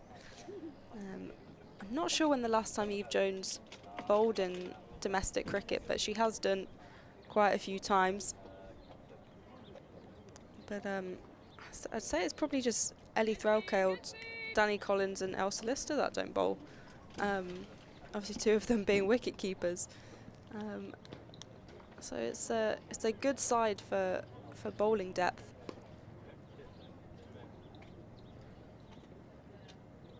In fact, it's Phoebe Graham who's been handed the ball in the end. Continuing into her 4th over. They're going to need a boundary or two. The UAE singles aren't going to cut it. Yes, they'll get the game close. But they're going to need to find the boundary somewhere along the line.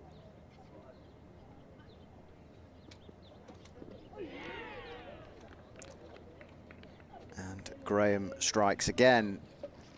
3rd wicket for Phoebe Graham. Pace does the trick. Surely that's kind of leaning towards a Lancashire win after that wicket.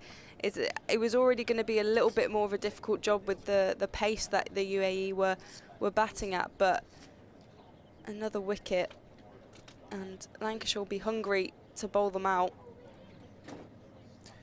Yeah, it's going to be tail end slogging that wins the game from here, isn't it? You know, if you've got somebody who comes in, a seamer who comes in and swings the bat or something like that, then you might have a chance, but it's looking an increasingly tough task for the Emirates side. 16 balls remaining, 20 runs to win for the UAE. Just those 2 wickets left, 91 for 8. Phoebe Graham getting the most recent wicket. So you've got two relatively new batters at the crease now.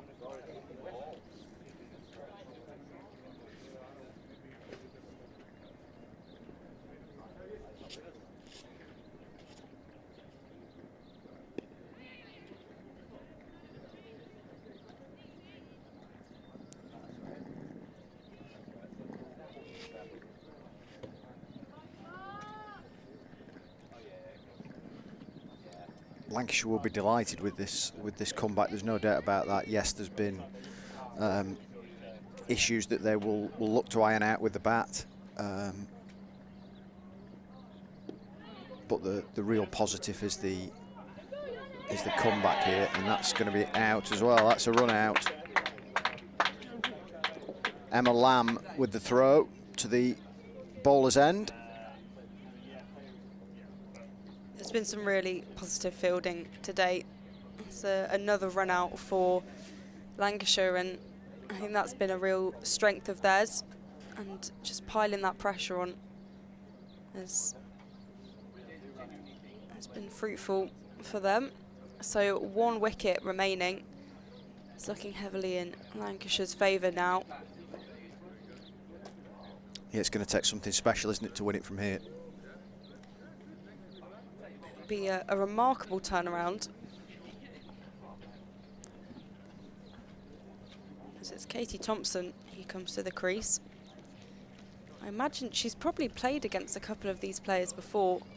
I imagine Eve Jones, maybe even Emma Lamb back in the KSL days. Perhaps even played with Phoebe Graham. Yeah, she would have played here in a KSL game against Lancashire Thunder, where I think Catherine Siver-Brunt took a hat-trick in a defeat. I think Lancashire won the game off memory.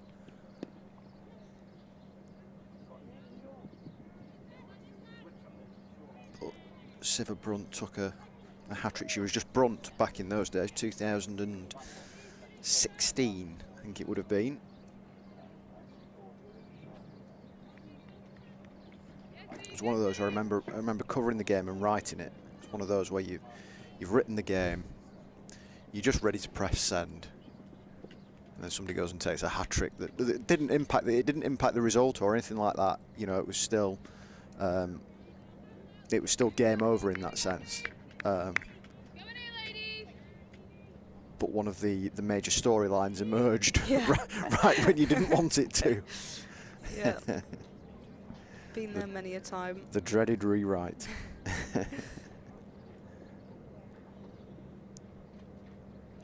Phoebe Graham with the final ball of her over. It's been an excellent spell from Phoebe Graham, who finishes with 3 for 21 from her 4 overs, and with 2 overs remaining, the UAE have their backs firmly against the wall. They're 95 for 9, chasing 111, 16 to win from 12 balls.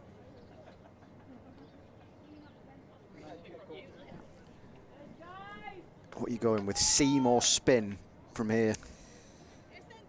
I mean, looking at the stats, to be fair, it's been relatively even. I think maybe give Emma Lamb another over. She's been pretty economical.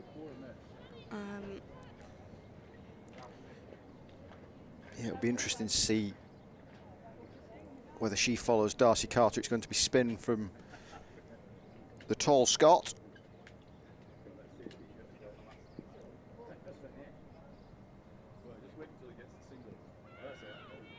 Of course, it might not get that far. That's what Lancashire will be hoping for. We're hoping that Carter wraps things up in the 19th over. Nanda Kumar on strike. Oh no, sorry, Thompson. And that's exactly what happens. Darcy Carter does wrap things up. And Lancashire win by 15 runs.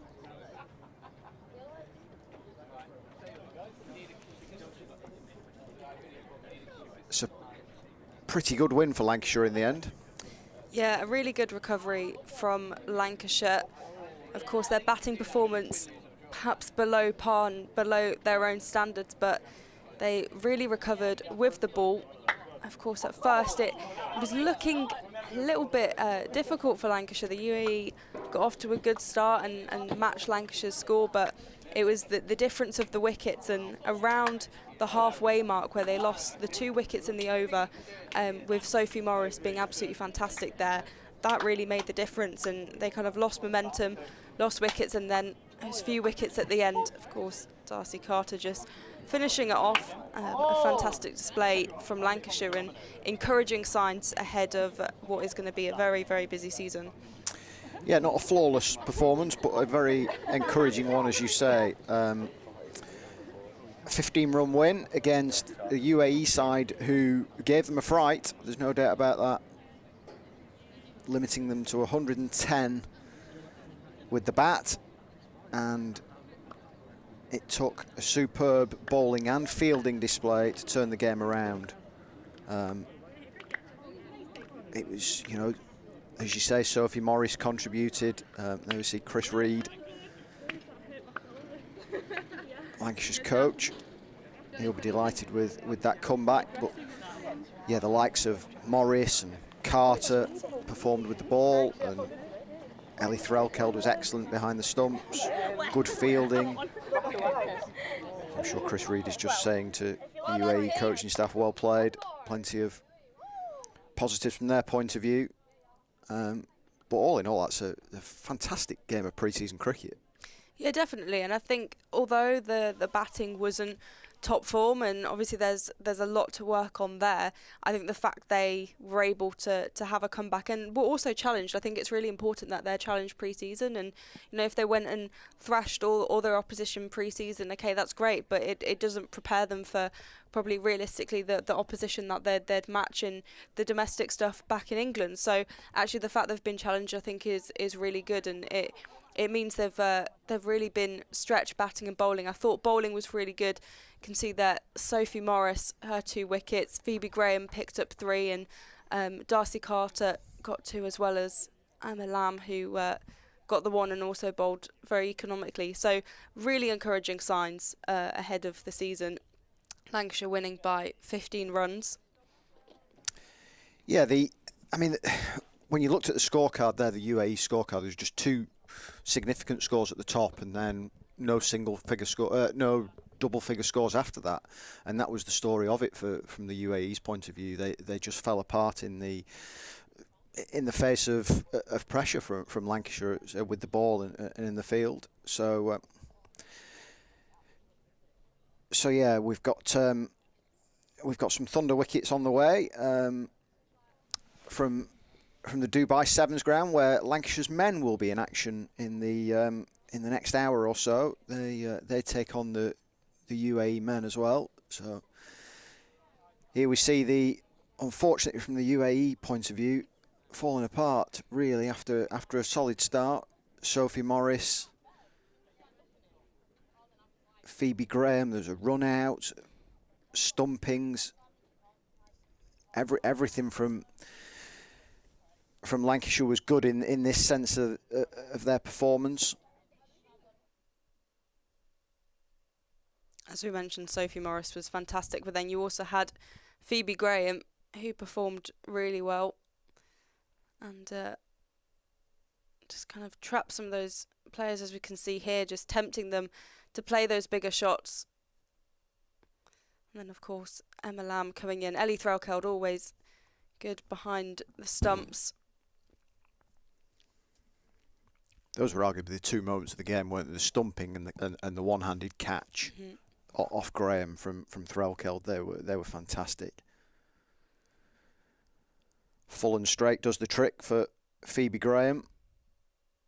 Another run out. Emma Lamb on that occasion with the throw from backward point. As I say, just those final few overs, just getting the job done and wrapping it up was really, really positive from Lancashire. Yeah, the momentum, it was clear, wasn't it, from probably around about 4 overs out, the momentum of the game had really shifted, and Lancashire had it not quite under control, but certainly had the game in their grasp, and then managed to see things out. So yeah, we should be back within the hour. 10 o'clock for Lancashire men versus the UAE from the Dubai Sevens ground. But a positive start to the day from Dubai and here at Emirates Old Trafford.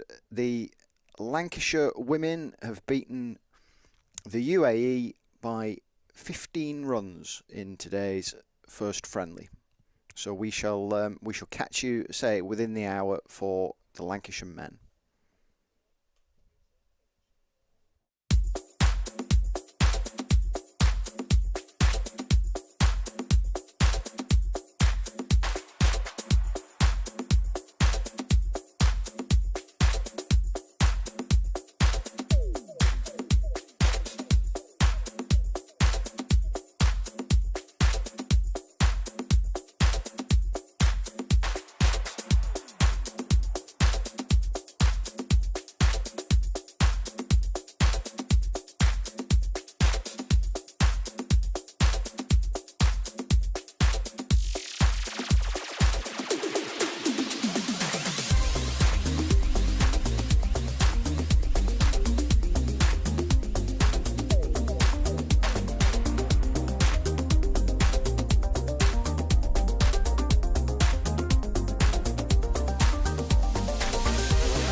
When I was a kid, there was no professional women's cricket.